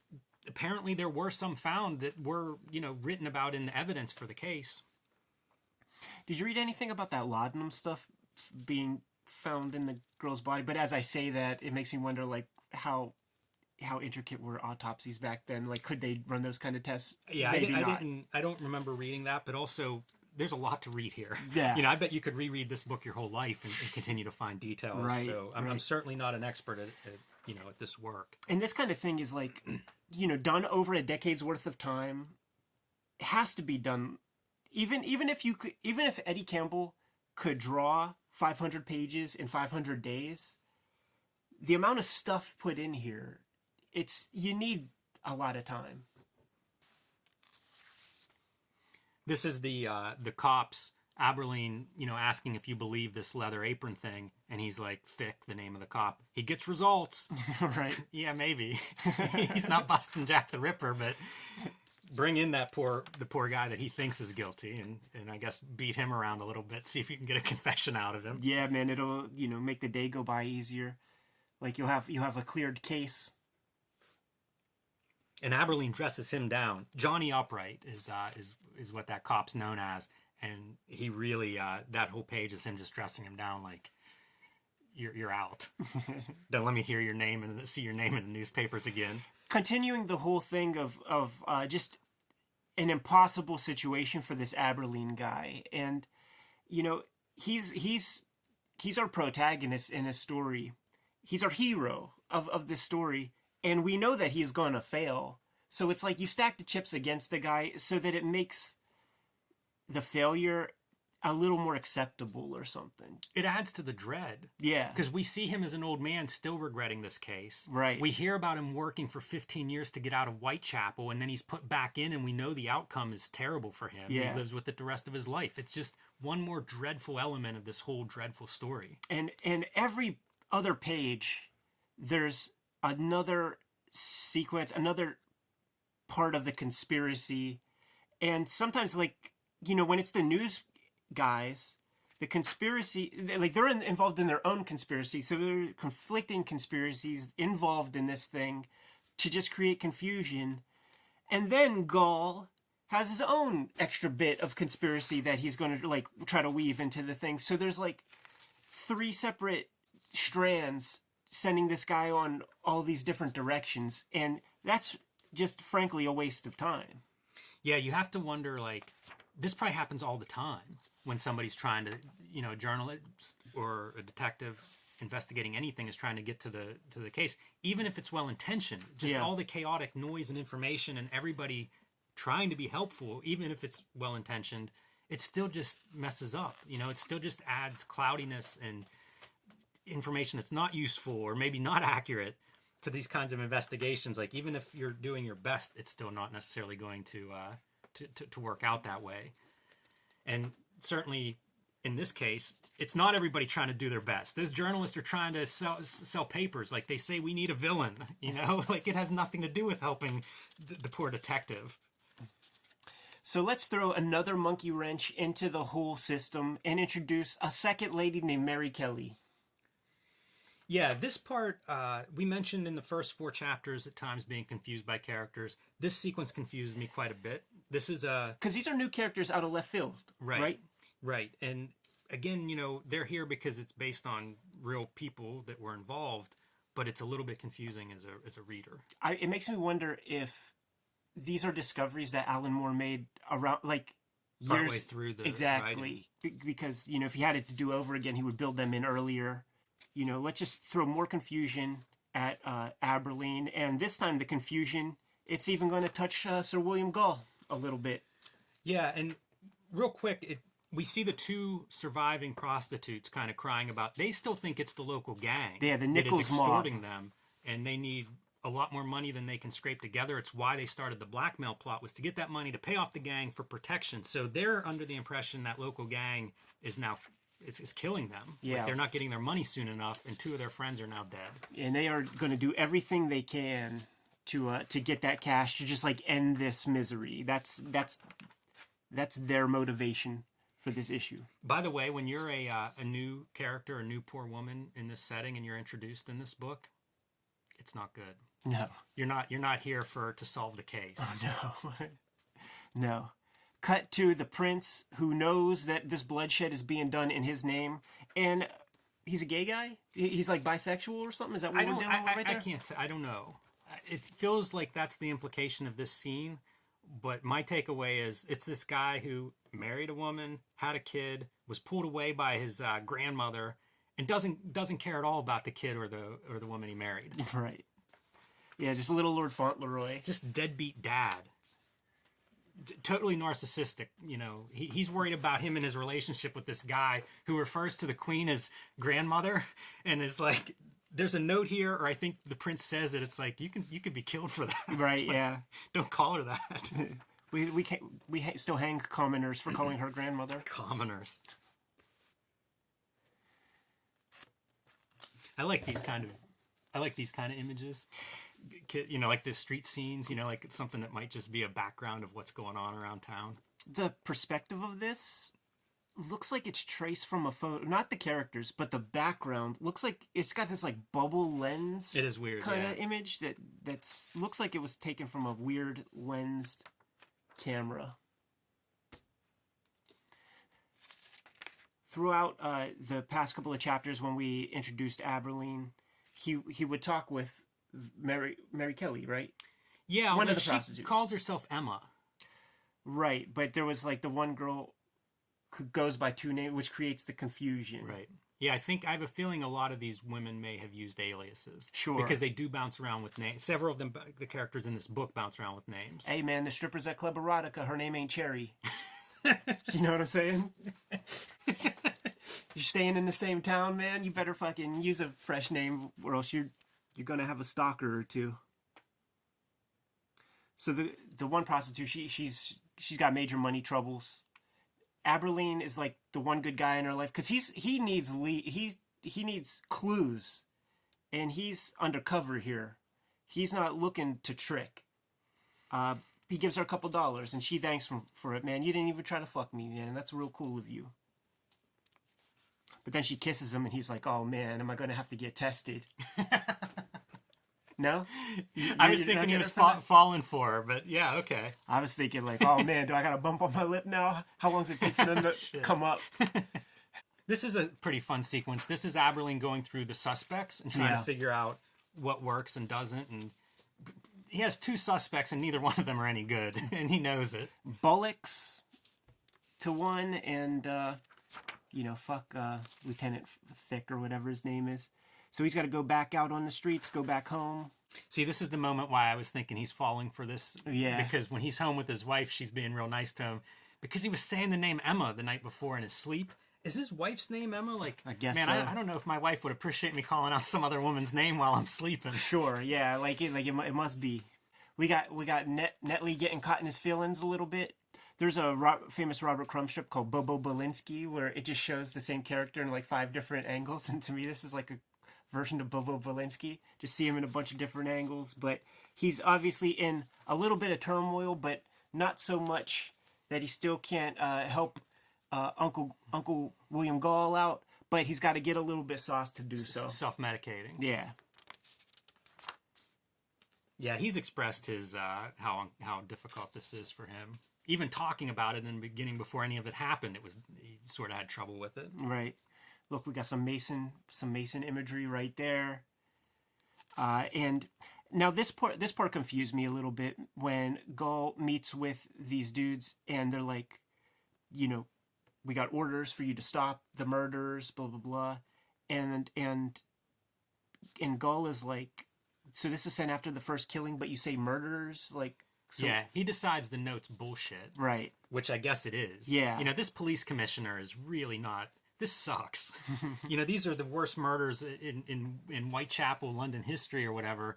And according to this story, this police commissioner knows who's doing it. Like he's trying to just like, come on, please stop doing this. Yeah. And so the commissioner knows, but so do some like straight up bobbies. Like we'll see those moments play out here in a little bit as well. Well, yeah, we will. I don't know if they know exactly what is going on or who's doing it. They just get little bits of orders. So one of the orders that Gull leaves here is like, if Marie Kelly's crosses your path, any of your policemen, let me know about it. Right. And so they have those orders, but maybe not necessarily knowing why somebody's looking for her. That's fair. These backgrounds, ridiculous. It's beautiful. All the drawings are just stunning. Yeah, the throwaway kind of backgrounds, little signage, the bricks, the alleys, the streets, the cobblestone streets. It's all just amazing. So Abberline gave our girl enough money, more than enough money, that should satisfy that Nichols mob. The people that she suspects as killing her homies. So she meets up with them. And once again, man, the lack of streetwise in these prostitutes. Like nowadays, man, chicks are much hipper. She makes sure that these are the Nichols guys, and they're like, yeah, sure. She gives them the loot that she got. And they're like, huh? What? And it becomes very clear. They tell her that, oh yeah, they're not the ones, we didn't do those ladies in. Those ones, meaning that they definitely have done similar things in the past. And she is fully desperate now. She got rid of her money. She thought that this was going to solve all her problems. She's back at square one, and she doesn't even have the loot to stay at the little DOS house. Great moment. Yeah. Because this is her hopes of survival are gone. She is as clueless now as most of the police, as the detective in terms of like, what do you mean it's not you? Right. I have no other leads. There's a psycho killing my friends. Yep. And really sold well in that last panel with just a black abyss, her in outer space. Yeah, what's more hopeless than just a tear of black ink? Yep. Fucking Netley, man, comes across. So a couple pages ago, we see a couple of policemen, telephone, telegraph, telepolicemen, right, whispering to each other in there, and passing through basically that we've gotten this woman whose name we were told to look for. She's in drunk tank. Right. And so that part is starting. That network of information is starting from the police. This is one of the original prostitutes. Yes. This is Liz. So she's on the list. Unfortunate for her. And I think this is the one that he says, wait for an hour. I'm going to go get my master who's been looking for you. Yeah. And you know what? He's a rich ass dude. Like, here, man, I'm going to buy a half a pound of grapes. And I'm going to let you get a couple. And now, as if all the great art that we've seen so far isn't enough, it's raining. So now we get to see, like, the wheels going through the wet streets and splashes and stuff. Eddie's getting bored and just showing off now. But you know how it goes, man. Alan Moore read it rain that night. I was going to say, he probably does know exactly what the weather was whenever this second body or third body is found. I consulted a Poor Richard's Almanac from 1899. Have some Marxists talking some shit. Because Alan Moore probably read that there was a Marxist meeting. The first witnesses of the dead body were probably Marxists. Some connection to the whole class stuff that's, a big part of this book. It's just connecting as many of these dots as you can. The murders are getting more and more kind of careless, more... Pressure's mounting. Right, but also Gull is like... He's enjoying it to the point where he's like losing his logical part of his mind. It's like psychosexual or something at this point, man. The dude is like fucking into it. And by the way, his prey is looking for it too. You give off the wrong vibe, and these women are on edge. Right. Now that it's happened to a couple of their friends, like they're out of their minds with paranoia. Right. If that grape doesn't taste right, what are you feeding me, dude? Yeah. Look at Gull just lunging. Yeah. Netley helping out. This is brutal stuff. It is. Brutal. 10 Vigil Black Blood. Very dark, and as he gets away, knife still in hand, the cops find him. Right. Say, I've been looking for you because are you looking for this lady? Yeah. But then to throw one more chink in the armor, one more set of obfuscation to who possibly did this. This building contains like a Jewish shop or something, and he's going to write, the Jews are the men who will not be blamed for nothing, whatever that means. And he spells it incorrectly on purpose. Yeah, which is a Masonic spelling. However, we don't know that he wrote this. This is one of the bigger things that Alan Moore sort of... What we know is this was found written next to that bloody rag. Right. It's speculative on Moore's part that this was written to kind of just add to the chaos, to the noise of all of this. How about this piece here? It feels very like incongruous to all the art we've seen for about 250 pages. He's laying down some zipatone and has entered Guy Davis Baker Street yes. kind of line art. It's so different. It is. I agree. I don't know what the intent is there. I'm not sure. But maybe then he's the also... greatness is because, by the way, the character we see there, that's the prostitute Gull was after. Right. He picked the wrong person because of the name confusion from the police.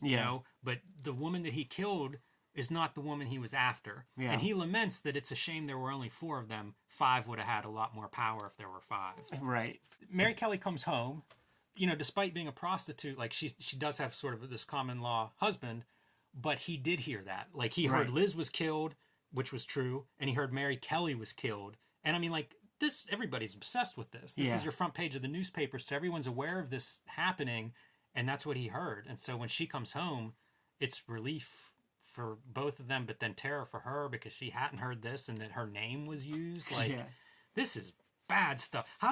You have to leave. Oh, yeah. Like they have to get out. I guess it's just not an option, but... Yeah, man, if you're her, you're done. At this point, like, all of my friends have been killed. Somebody was killed with my name. Never use your name again. Like, change your name... Tomorrow. This page. Yeah, exactly. Tell your husband not to call you that. That's not your name anymore. Because somebody's after you. Amazing panel here because this is not comforting. Those are not comforting looking hands. They're big, ominous looking hands. Even though it's our husband, that's a scary image. The hands are great throughout this. That's Everything, Campbell's great, but there's so much emphasis on hands from the surgeon, cutting people up to this kind of stuff. It's brutal but beautiful. The hatching on the clothes instead of the outside. Boom. 4 more chapters down, Jimmy, and we got 3 dead prostitutes and 1 poor lady who had a similar name to another prostitute. Still going to go downhill from here. Let's continue our From Hell coverage, chapter 9 through 12, I believe, and got some questions about like our thoughts on the color edition. This is the first time I've seen it. Yeah, I don't have too much to say about it. It's fine. I don't begrudge creators being able to, resell their work over and over. That's the great thing about owning your work. And certainly some people won't look at a black and white comic. So if this is what it takes to get you to read From Hell, by all means. I do like the black and white presentation. One cool thing about the color is it is by Eddie Campbell. So you are getting the artist applying the color, and you know, sometimes that's a fight between one artist and another. I think if you have the same artist, you're often going to get the best results. This is a tough sample to look at because this chapter is such a specific thing. Yeah. This has to be the hardest chapter to color, in my opinion. But it gives you a taste of what you can expect if you are curious what the color edition looks like. All right, let's jump in, man. You know, we said it before, we said it again, the beauty of the Eddie Campbell artwork and the intricacy of the Alan Moore story, it's coming to its climax. And this video, we'll call it the downward spiral of Sir William Gull, man. Interesting, Ed. In my notes, I actually described this as a spiral, this chapter, chapter 9, but it's not Gull in this chapter. Yeah, sure. In this one, it's Mary Kelly, who we have seen, all her friends have been murdered now viciously, horribly. Her husband thought she was murdered because there was a prostitute or a woman killed who was using her name, Mary Kelly. She knows her days are numbered. And this is the chapter of her kind of losing it. Because, I mean, why wouldn't you? Sure. And I thought you were going to say it was a chapter of Abberline spiraling down, man, because he's not doing too well. His patience is wearing thin this ish. It is a fair point. Like, everybody at this point is in bad shape. The police commissioner, I think, resigns either, I think in this chapter. Everything's wrong. You know, like, this has gotten totally out of control. The crowd, the people of the area, you could say they're spiraling. Yeah. You know, like, they're chasing the newspaper articles that are having letters. Tons of letters are being written by Jack the Ripper, you know, allegedly. And we'll see the people of London doing that, you know, going back into their office to finish up some work. And meanwhile, they're penning a fake letter from Jack the Ripper. It's incredible what the net that Alan Moore casts in terms of, like, what does this event mean? And how do we see it through the eyes of so many different people that are involved in it, even casually, just people that are buying the newspapers. Yeah, and right here from the start, we have a guy selling tchotchkes that are going to be like little totems to protect you from getting your guts ripped out by Jack the Ripper. Yeah, that reference some mad monk who had killed somebody there centuries earlier. And I think in the appendix, it's not even sure that that's a real story. It's almost like just the perfect opportunity for somebody to show up with those tchotchkes, spin a little bit of a tale, and build on what's already in the air for these people. William Gull was given a task by the Crown. Very simple. There are these 4 girls engaged in conspiracy who know one of our darkest secrets. Crown Prince is a friggin' douchebag and knocked up a commoner, and there's a threat to the crown that was born floating around in some kind of orphanage right now. What Queen Elizabeth did not say was splatter these chicks all over the cobblestones and create an uproar in the community. We just wanted a simple disappear job. Why can't you be like Harvey Keitel in Pulp Fiction and just kind of clean up the situation without making too much of a mess? So there's a sequence where the Queen is like, William, you gotta pump the brakes, man. You like we didn't ask for this. It's doing a little too much. And with a few mere sentences, man, all that Sir William Gull has to do is equate what he's doing with the people that he's killing with being like Robespierre and the French revolutionaries. And she's like, you know what, on a second thought, go ahead, do your shit. Yeah, do what you got to do. Which goes back to his Masonic order that he's a part of. The Golden Dawn, apparently another one of these groups that's what he equates to that French uprising. And we see him interact with that guy at this point. It's masterful, the storytelling. Yeah. And I've been talking about how if you're into conspiracy theory, if you enjoy conspiracy theory, it is rife through this book. Yeah. And some of it's very obvious, you know, I mean, he's working, the police know him, they know what he's doing, he's sort of directing them to help him and keep the investigators in a different direction. So there's some very clear conspiracy stuff, but all the Mason stuff is just read conspiracy theory. Right. It is rich with Masonic lore, and that's a big part of this story, and where Gull especially is coming from. At Gull's house, man, is his resident Igor, known as Netley, who's getting a little. He's tired of this stuff. He didn't sign up. All he wanted to do was drive a coach. Yeah, Netley's been in over his head from the get-go, from the beginning when he's driving the coach around London and realizing that there are bigger designs at work here. Poor Netley, but Dr. Gull's not letting him off either. There's one. They have a job to do, and they're not finished with that job yet. Man up, Netley. And we see Mary Kelly just, I mentioned the spiraling. She's drinking. She's going to have several sexual partners in this last, 20 hours of her life or whatever. Inconsolable, it seems like it's fate that she's going to meet this horrible end. It's not even that she's going to die. It's that she's going to be mutilated by this butcher. And as the killings were escalating, as the killings were going down, there's just the vicious nature was escalating. It'll reach its crescendo with her, of course. There's the sequence with Abberline. He's given Mary like a couple extra dollars like as a loan.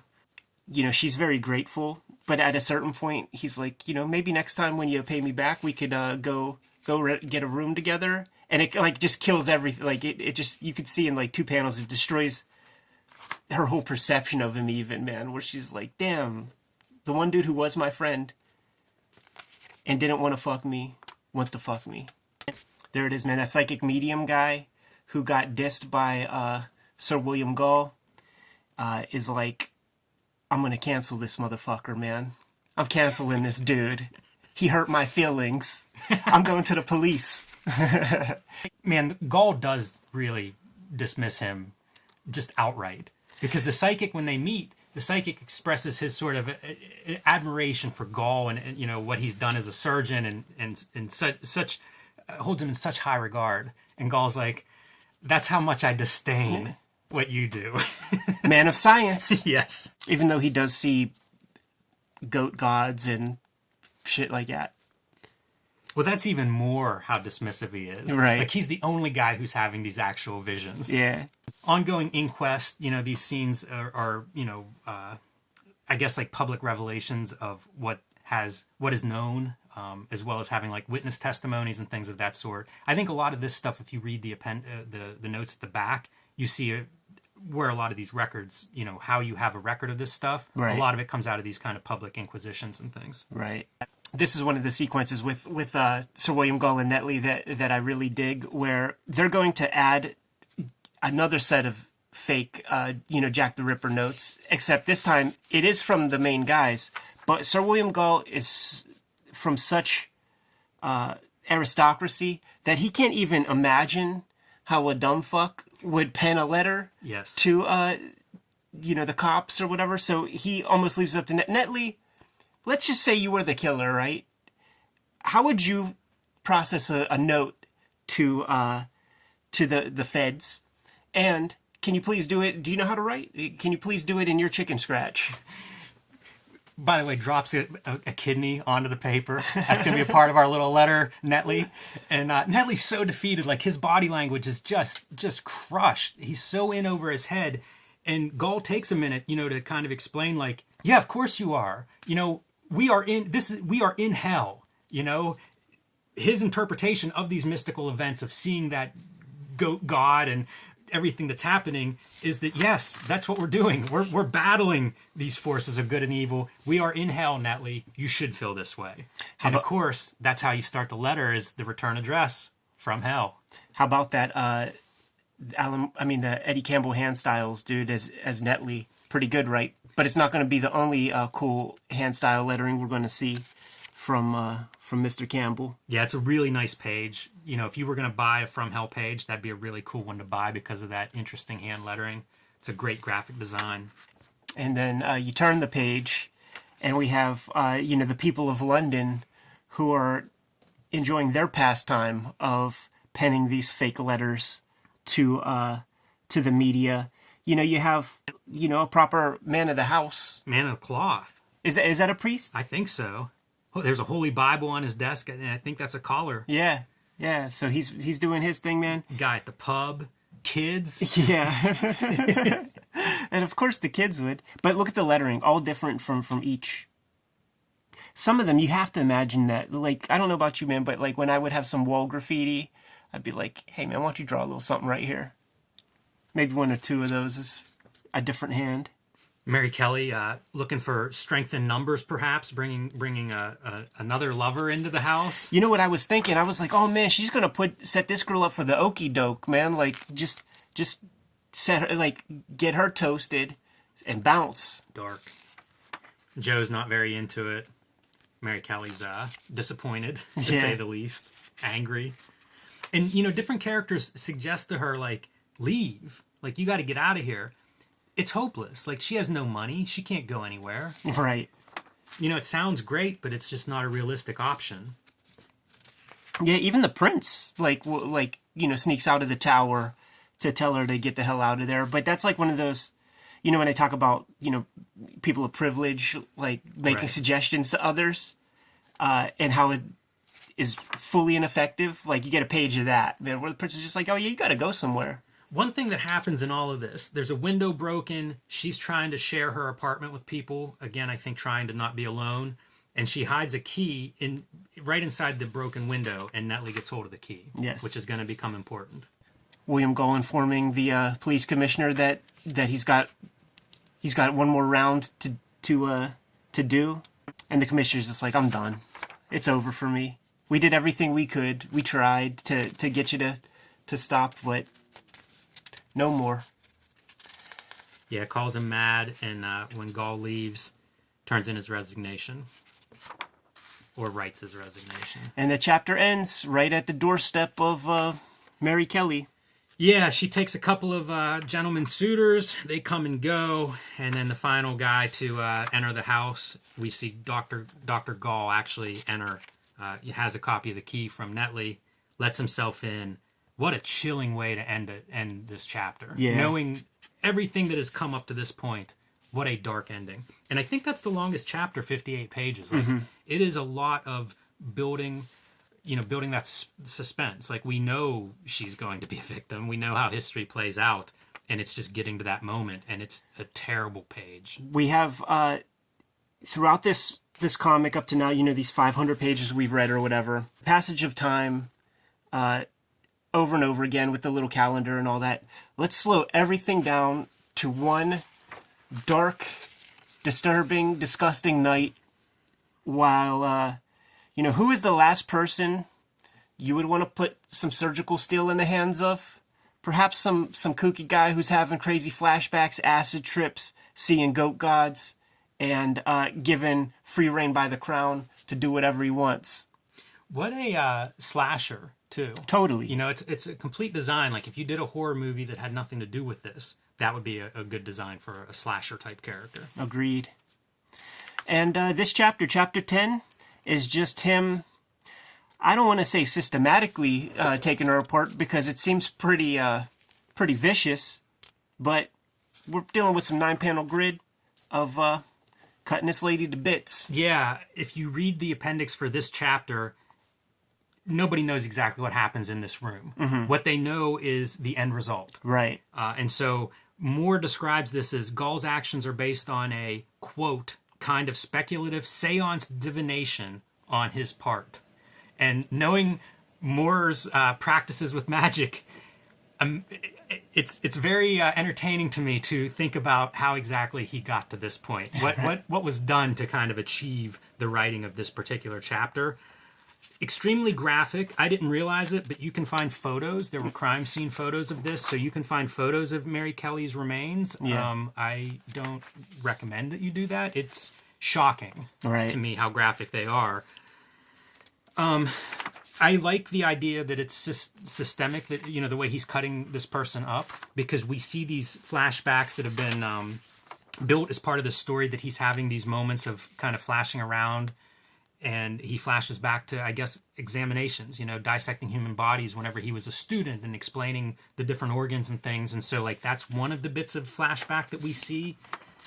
Weird flash forwards to, you know, modern day. Like, this dude is psychotropic, man. Like, he's seeing visions. He's, you know, fully gone. There's your example of going back to his classroom days and having to talk talk to the instructors or the whoever it is that's judging him through this process to prove his knowledge of anatomy. The linen paper is back. Yes, it is. One of the details of this crime scene that stand out is that the kettle is melted. And speculation on that is it has to do with burning up the heart, which is a Masonic ritual, the idea of spreading the ashes of the heart, but the heart being such a dense muscle that it has to be a super high temperature. Reference to the anatomy lesson from Swamp Thing, right? And this could be called the anatomy lesson too. Like, we are having things described, where different organs are, how you reach them, what they look like. Almost literally, there are parts of this chapter that are an anatomy lesson. This part right here, the drawing of it, dude, of just cutting that fatty, like, leg tissue. Extra gross. Yeah. Black ink abounds, man. This is a bloody fucking mess. Here we have the flash forward to the late 20th century, 100 years in the future or so.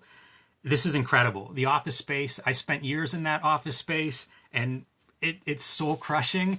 And that's how he describes it. Like, Gull is appalled by this. He describes women dress in a way that's just showing their sex, I think is the phrase he uses.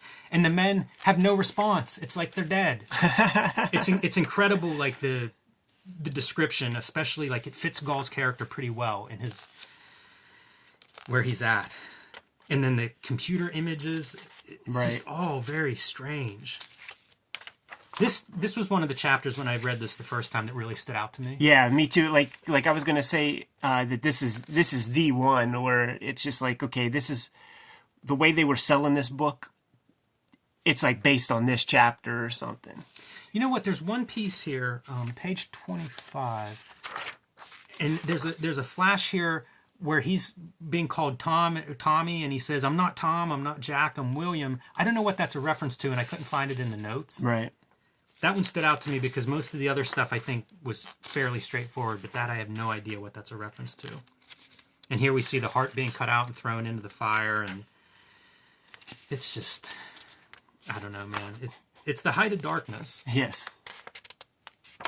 He does it in a clinical way where he shows no emotion throughout this whole thing. Chapter 11, The Unfortunate Mr. Druitt, and the lead is not buried with that title. The Masons know that William Gull's running amok. They got to pump the brakes. They got to try to figure this out. They got to cease it. And the murders are done. The murders are completed. And maybe, the public imagination will be sated once they have a record, once they have somebody. Right. That's the puzzle that the police and the Masons are trying to solve, is like they've got to offer up somebody. Yeah. You can't, this can't just disappear without somebody hanging these murders on somebody. And right, that's your chapter title, fellow. We have Mr. Druitt, who's a teacher at the school, and also the coach for the cricket team with all these young boys. Look, they did towel snapping in Victorian times. These seasoned law enforcement guys, when they see this crime scene, they've never seen anything like it. And she's been there for a minute, so the smells are crazy. There's a lot of fucking going on that bed too, so there's all sorts of extra body fluids on that shit. Yeah, they have to wait too. They're waiting for, I guess, the new commissioner. It's just the worst of the worst. As bad as it can be. They're all there, and they can't really do anything except smell it and look at it for hours. So the Masons need a patsy. And this Mr. Druitt guy, he's not of means. He's not upper class.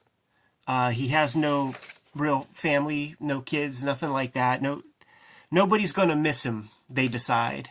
Abberline goes to get his drink, dressed up fancy on this day. This is when he was hoping to collect that loan. Yeah. And Emma's nowhere to be found. Yep. And he's real salty about it, man. She leaves a note. And is just like, I gotta go. When he sees a hooker on the street, he's gonna take all of his rage out, all of his anger on Mary Kelly out on her. Telling the cops, man, go take this girl away. Cops like, yo, this is Amsterdam. He's like, we let these girls do this here. He's like, not this time. This is the Masons deciding things. Yeah, we keep seeing the Mason, the secret ring. Right. As they're making their plans, their concoctions, the conspiracy to figure out how to manage this. And Gull is just more and more like he's down the rabbit hole completely, man. Well, he's done his thing, you know, like his whole takeaway is like he was put on this earth for a purpose and he didn't know what that was at the beginning of this book.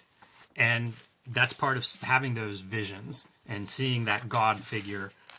This is his mission. And once once Mary Kelly is killed, he's done. He's done this thing that's going to shape the 20th century, that's going to keep the Masons in the proper control. That's his purpose in life. And once it's over, you know, he can do whatever he wants. Like at that point, he's carefree. Yeah. Poor Mr. Druitt. After the Masons get their targets set on him, they set him up for his downfall.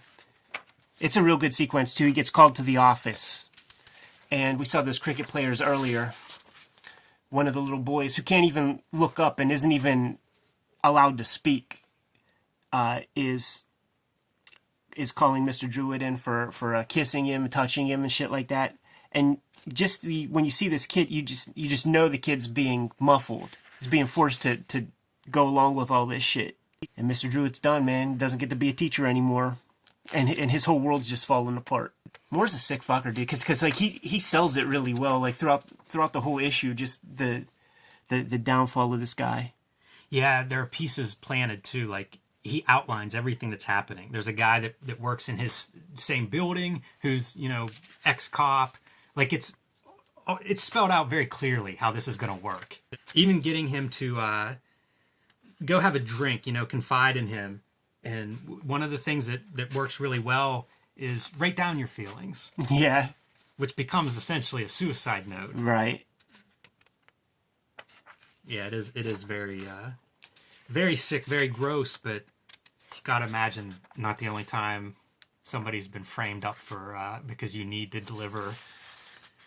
close the case. They get him sauced up, take a drink, and then when this dude delivers, put a Mickey in the drink too. Yeah, because we don't want any resistance. All right. This guy delivers Mr. Druitt to the coppers.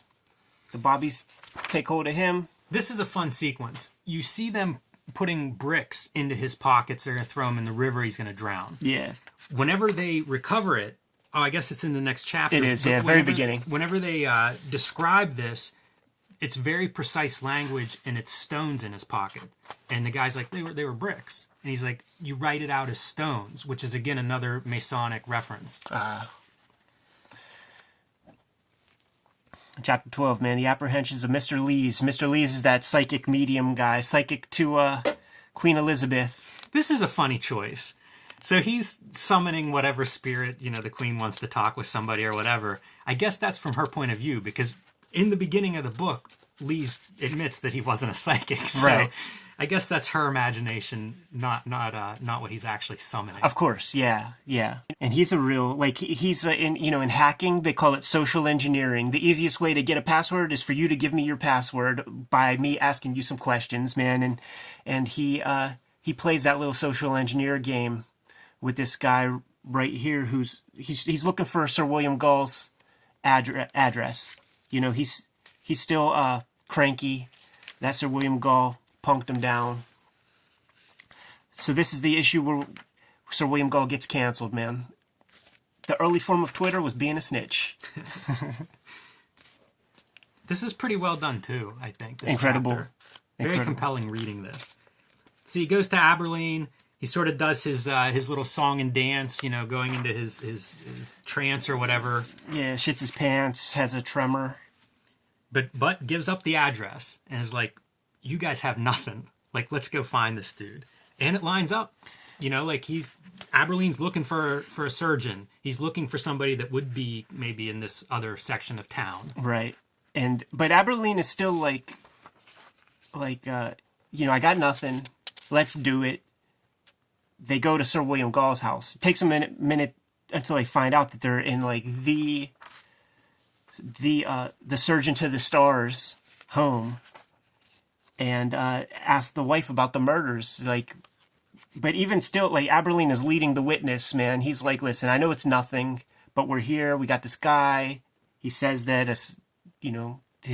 The spirits told him to come here. Do you know anything about your husband? She swears up and down, 2 pages, man. And my husband is innocent, and I'm going to tell the queen, and blah, blah, blah. Until she drops the name and who the guy is. Right. It's your Her Royal Majesty's surgeon, and Abberline's like, Sir William Gull. This is a little bit of a bigger fish than I think he was hoping to encounter. And it's great, man, because Sir William Gull pops in. May I help you? And with no resistance, when he finds out why the guys are there, William Gull's like, oh, yeah, that's me. Yeah, I did it. You want something to drink? The wife is going crazy. This is the moment where Gull even taunts Lee's, "Have you ever had a real vision?" Gets right in his ear, and he's like, "I have." Yeah, and you see Lee just shitting his pants, man. When we have the questioning part here earlier, where is it? There's a part where Lee looks so happy the entire time. Mm-hmm. Yeah, until Gull confesses. Right. And the power balance definitely shifts. It's incredible. Like, we see them outside and they're like, what do we do? Oh, fuck. Yeah. The people who make the rules are breaking the rules. Like, what do you do in that scenario? Yeah, goes to the police chief and is like, well, we got him. Now what? The police chief, of course, high up Mason. The Masons have their own way to handle this. And so that's his plan. So they go to get him. The Masons send for him to have kind of whatever the equivalent of a trial is. They bring him in, enter Knight of the East. Yeah, and look at these guys. Like, how do you take these cats seriously, man, putting on their little gimmicks? And he doesn't. Whenever they challenge him, he says, I have no peers here present. And goes on to explain, like, he's doing the work of God and delivered from God to his ear. Like, these guys they mean nothing. Right. And they let him bounce, man, but they're trying to figure out, we let this cat out of the cage. What the heck do we do? And the consensus agrees, man. He's insane. So we have to get him out of town. We got to put him in an asylum and then let him talk. Like, that's actually like one of the things that when guys leave the CIA, when they dissent from the CIA, like, that they talk about, like, we let you say whatever, because some Okefenokee guy who's talking about seeing spaceships, who's going to believe you anyway? They need a doctor to sign off on his mental whatever, and this is his son-in-law who is a doctor, but you see, like, the Masons show up. They're like the Men in Black. Right. They talk about everything they could do. They could put a body in the ground and say it's him, and then send him, keep him sequestered somewhere. And they show, like, these long panels are just their fantasies of Sir William Gull, and they're, like, just enjoying it. This is the Elks Club. These are a couple guys, like, just sitting around talking shit. They also reference Druitt. Rumors should come into circulation to confuse the scent. Say, for example, that the murderer were a deranged young man who took his own life after the crime by drowning in the Thames. Well, we've already seen, here it is, pulling out that body. It's playing out almost in real time as they're cross-cutting. Right. Amazing storytelling. It's several threads that are being woven through this chapter, including possible futures and fantasies and stuff, but all concluding with, it's already done. Yeah. Like, this whole book, this is the premise. It's already done. Yeah, and it's great. We're on chapter 12. Still a couple chapters to go, up an epilogue or two. But there's more story to tell. I wonder where it's going. It's a wild.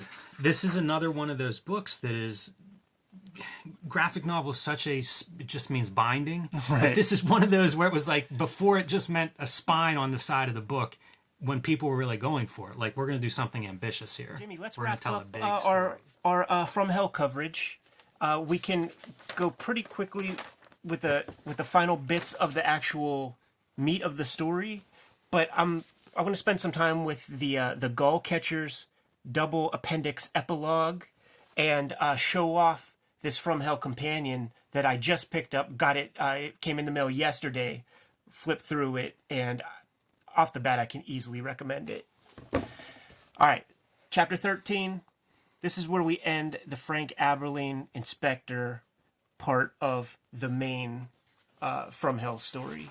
Yeah, he gets a minor promotion to this Cleveland Street detail where they're surveilling a male brothel, and in the process he goes into the sweet shop, which brings us all the way back to chapter 1, and basically he learns about the royal baby, and with this revelation he kind of breaks down. He runs back to the police chief, he kind of talks to him about it, and then he resigns. Like this is a nightmare. As a cop, this is a horrendous thing. You know, he got too close to it. He was connected to that prostitute.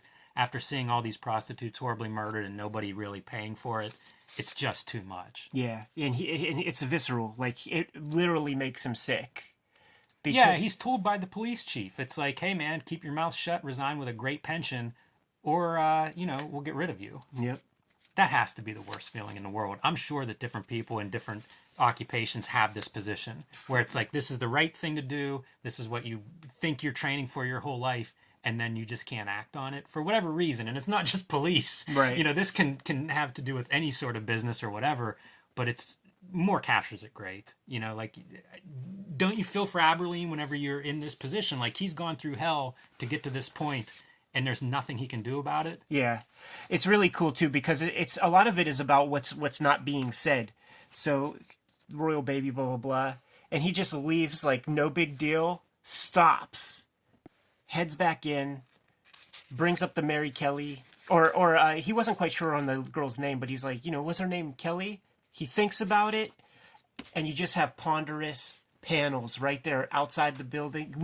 We're not privy because we already know what's being said here. Yeah, it's pretty great, showing the character's realization, that connection in his brain. Yeah, and we know what's happening here because of what happens next when he marches his ass right up to police headquarters, and the people that he was working for doing his damnedest to try to crack a case that he was being commissioned for, and these guys were playing dumb.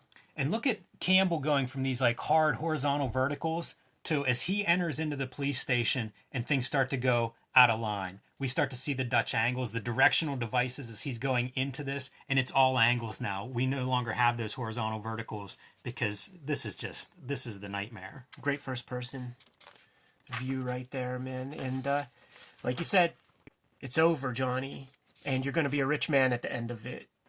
Yeah, as long as you're willing to sign on and be a part of this conspiracy, we'll make it up to you. And the vulnerability he has here at the end where he's just, it's time to get out of this racket. And then he becomes like a Pinkerton. My dad worked for the Pinkertons. Oh, wow. Could have brought him on as a guest. The Pinkertons, like the security organization from New York, or the people who floated down the Monongahela into Homestead during the steel strike in the early 1900s to beat up the mill guys, and 7 or 9 people died. My dad was a steel worker and a Pinkerton. Wow. He was both. He's a mercenary. He goes where the money is, man.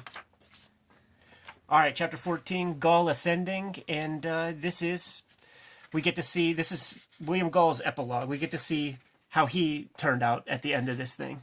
Possibly. Yeah. Like this would be all the Alan Moore conjecture for this story, which he cites, different places where he's referencing this idea from, but, outside of the official story of Gull being dead at this point. And should point this out. There was a question in the last couple of chapters where Gull was having visions, when he's killing Mary Kelly, and one of them I said, what is this one? Where he's referencing Tom. He's put into this under the pseudonym of Thomas Mason. Yeah, so he had a forward projection. Like we saw Gull having all those psychotropic trips, and one of his trips was to just like the near future as opposed to skyscraper office buildings. And there's some poetic justice in this kind of ending for Gull, too. In the beginning of this story, we see him treating women in the asylum and really, removing their faculties from them in that treatment. Now we see Gull's life coming full circle where he is now a patient in one of these asylums and neglected and kind of losing his mind and faculties himself. Yeah, all the while a nurse is having sex with orderlies like right in front of him. Right. That's straight out of like, Halloween 2 or something. Yeah, Moore's notes for this is I think his mother was a nurse and told stories of this sort. I believe this apparently happened. Yeah. And of course I'm sure it does, right? I was reading about William Gull, and he did a lot for bringing women into medicine, like helping women become doctors and making moves to make that possible. When you read this, like, he's obviously not put in a good light, but basically this has been dismissed historically. Like, there's a lot of evidence against this this theory of the William Gull as Jack the Ripper. Yeah, and it is worth reminding everybody that this is just a theory. Right. It's extremely well-researched historical fiction, but fiction. And in the Night of the Gull Catchers story at the end, like, Alan Moore, they even dismissed their own. We'll get to that, man. Basically, here's the deal: William Gull, he's having a bunch of trips as his life's flashing before his eyes, and he's dead. Yeah, floating over that ascension is his spirit or whatever, like leaving his body and floating above all of this. Kind of interesting. There's a few of these things where, you know, we talk about how much conspiracy stuff is in here. There's a few of these like scaly references, and it reminds me of like all those lizard conspiracy stuff. Yeah, I wonder what Art Bell has to say about the Jack the Ripper. Look at this, man, straight out of Teletubbies. Like, it's like the sun head of William Gull. Did we pass Netley? Netley gets his comeuppance here on this sequence, this spread. You know, vision of Gull kind of upsetting him and leading to his demise. Yeah. At the foot of one of those obelisks, which I assume is accurate. Presumably there's a record of you know, where he was found dead. So it's kind of, again, poetic justice. Right. It does all, you know, these threads all tie up neatly. It is historical fiction, but again, man, that research really leads to a nice, compelling sense of closure. And we wrap it up in a bun. You know, we started with the old men on the shore. We end with the old men on the shore. We have Abberline and the psychic medium guy. What's his name? Lees or Yeah, Dees? Lees. They're visiting Graves. That poor bastard who got... Druitt. Yeah, Mr. Druitt. Poor Mr. Druitt, the guy who was set up as a patsy for the Jack the Ripper murders. And, you know, they're paying homage to him because he clearly, you know, they're the only people who know that he didn't do it. Mr. Lees is also a guy who got that, the ultimatum of, you know, you're going to retire, you're going to be a rich man, you're going to do well for yourself, but you can't say a fucking word. Yeah, and there's some reflection here, too, on the women themselves and how much they are sort of marginalized in this story. Mm-hmm. You know, as they sit here and they ponder Druitt and they ponder their own being put out of their jobs or whatever, and how much these women are just part of a story. You know, they're almost, they don't get any of that. I mean, they're dead, but they're not even respected in their death. Yeah. And that's kind of neat. It feels like that's a little bit of Alan Moore, the writer, speaking, and it's kind of interesting to have a writer weighing in on how these subjects, I don't know, they're treated. You know, I mean, you're writing a story about somebody that's based on real life people, a real person, but they're a character once you put them in the story. And in a way, that's what the Gull Catchers will kind of build on that. I feel like there's maybe some ideas that come up in this chapter that lead him to do the Gull Catchers. I would be remiss to not make note of this Dewar's Whiskey advertisement, because the only other Dewar's Whiskey advertisement that I know of is the one where Dennis Cohen is posing along with a bottle of Dewar's in old ads that were like in Playboy magazine and stuff. Got to keep the comics connection, man. Wow, yeah, that's a deep pull. That's good. All right, we made mention before, and we showed off, if you've never read From Hell, the amazing appendix that corresponds with almost every single page. Certainly every chapter is discussed. And this is straight from Alan Moore's mouth, talking about the different things that are happening on every page and where he pulled his information. Yeah, really fun read. If you're a writer, if you're an aspiring writer, cartoonist, you do get some insight into his creative process and thinking. And it's astounding just seeing the amount of research that went into this book. We're very lucky that he, you know, kept notes along the way and has this information to share with us. I was thrilled to have that. But you know what? This is a heck of a package, and that's not all, Jim, because appendix number 2 is the Dance of the Gull Catchers. And it is, the sort of metaphor is that these people with the net, these are your ripperologists. Yeah, and the perfect metaphor with the whole Gull is exactly what you're chasing. Totally. And so it's just describing the complexities of trying to decipher the Whitechapel murders, all the players involved, and how much confusion and cloak and dagger and hyperbole that, you know, the game of telephone that was played with some people who were actually involved. If the From Hell version is to be believed, because this is the artist, that Seekert guy. Well, he's involved in the sense that he did paintings about the Ripper murders. So even if he's not involved in any way, like how this story portrays him, he's certainly involved in real life in that he has this record of doing paintings that were exploiting the popularity of this stuff. Right.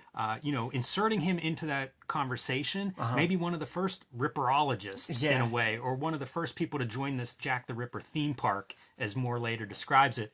This comic is astounding. Amazing. I would love to have read it without reading From Hell to just see, like, what do I make of it? Yeah. People watching at home, I would say, give this a read and see what you make of it. I think it would probably stand on its own. It's remarkable. Yeah, absolutely. It's about the Ripperologist. It's about Jack the Ripper as pop culture phenomenon, and how people have explored those murders over the past 100 plus years. It's presented chronologically, so it's basically as soon as the murders happen, then it's like everything that's come since then in their wake, from the pop culture point of view, as you said, which makes it really easy to follow, because you get to see, like, how does this mythology get blown up and continue to be recycled? You get to see all of these significant steps along the way, starting with Seekert, the artist, making his name. The reason we know him is because he did these paintings. Right, and one of the first stories is written, sort of inspired by Jack the Ripper, is The Lodger by Miss Bellick Lowndes.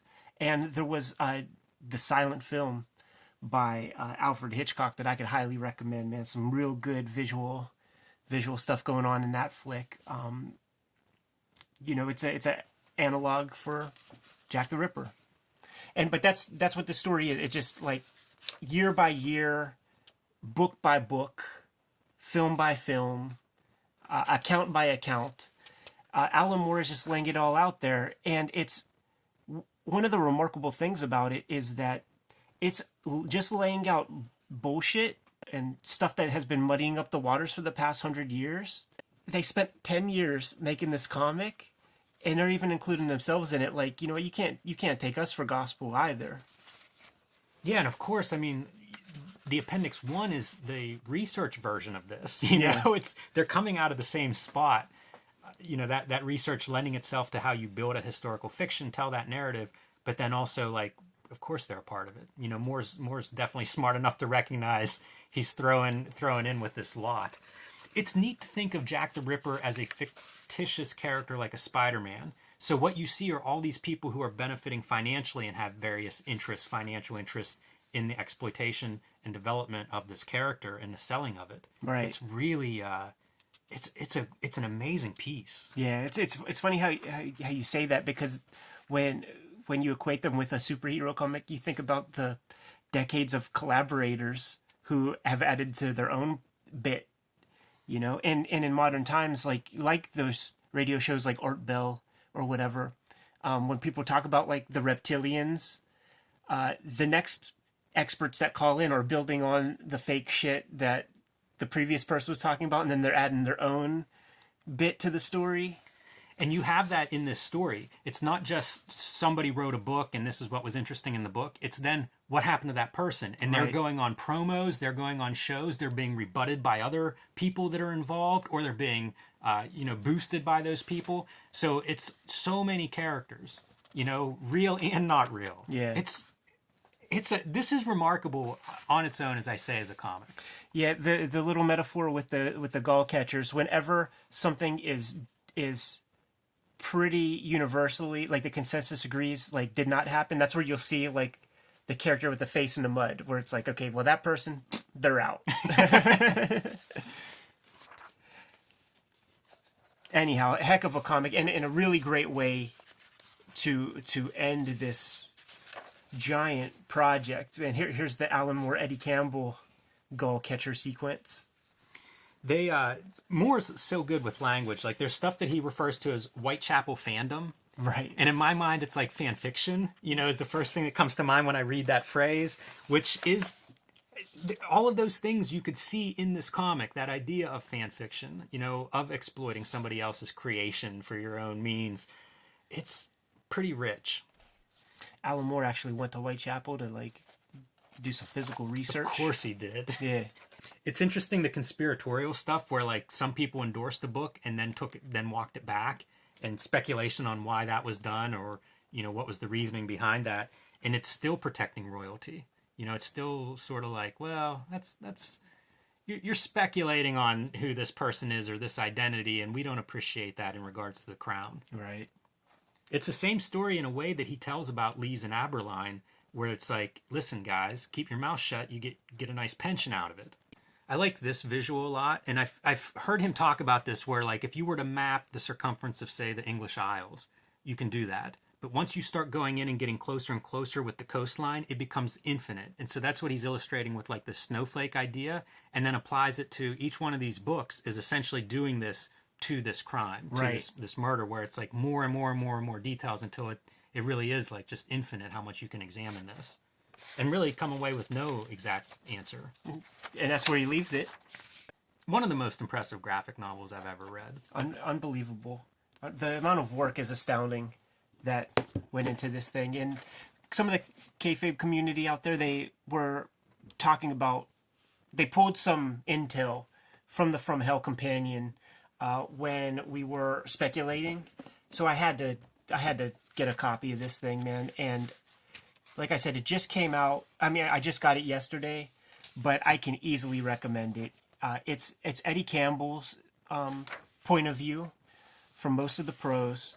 You get to see the exact From Hell script in many sections. How much is that worth by itself? Oh, I know. And another extremely valuable piece to this publication is we get to see the Alan Moore thumbnails that it turns out when he at least wrote this story, described that he basically draws the comic himself in a very rough way. And it's only then that he puts he gets his typing fingers on the keyboard to start to put the script together. So let's take a look at, I don't know about those ones, like the ones on lined paper. Here's the interesting thing too for people watching at home. Those thumbnails never went to Eddie Campbell. He found those after he was done drawing. This was totally an Alan Moore writing tool. Exactly. And it's astounding how close everything is. Like this is the Alan Moore, and this is the final printed piece, man. When WYSIWYG came out, I was promoting that at San Diego Comic-Con, and Eddie Campbell was out there. This was forthcoming. And in my mind, I was dismissing it like just another bite at the apple. As a person who just went through the book with a fine-tooth comb, I'm very happy to have my hands on this. I'm a big fan of Eddie Campbell, the cartoonist, but also the writer about comics. So, I think just having his insight on this would be worth it. Yeah.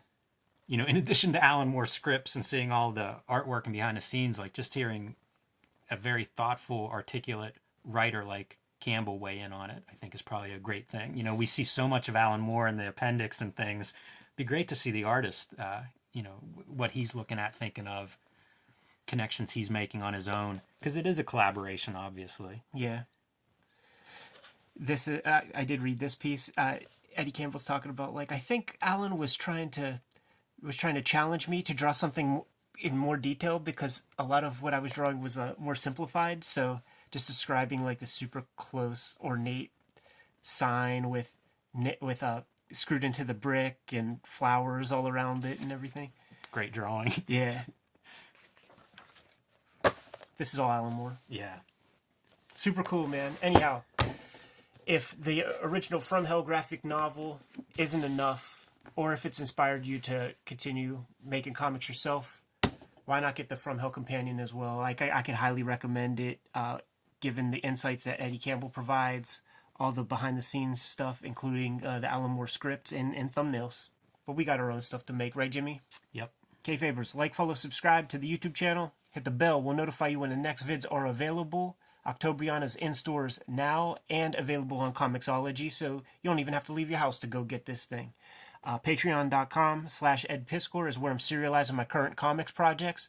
$3 will get you a complete archive, and if you jump on there right now, issue 1 is able to be read in total. You can subscribe to the Cartoonist Kayfabe e-newsletter at the links below this video to keep up with everything we're doing. You can find Cartoonist Kayfabe t-shirts and merchandise at the links below this video. Give them those motion orders, Jimmy. Read more comics.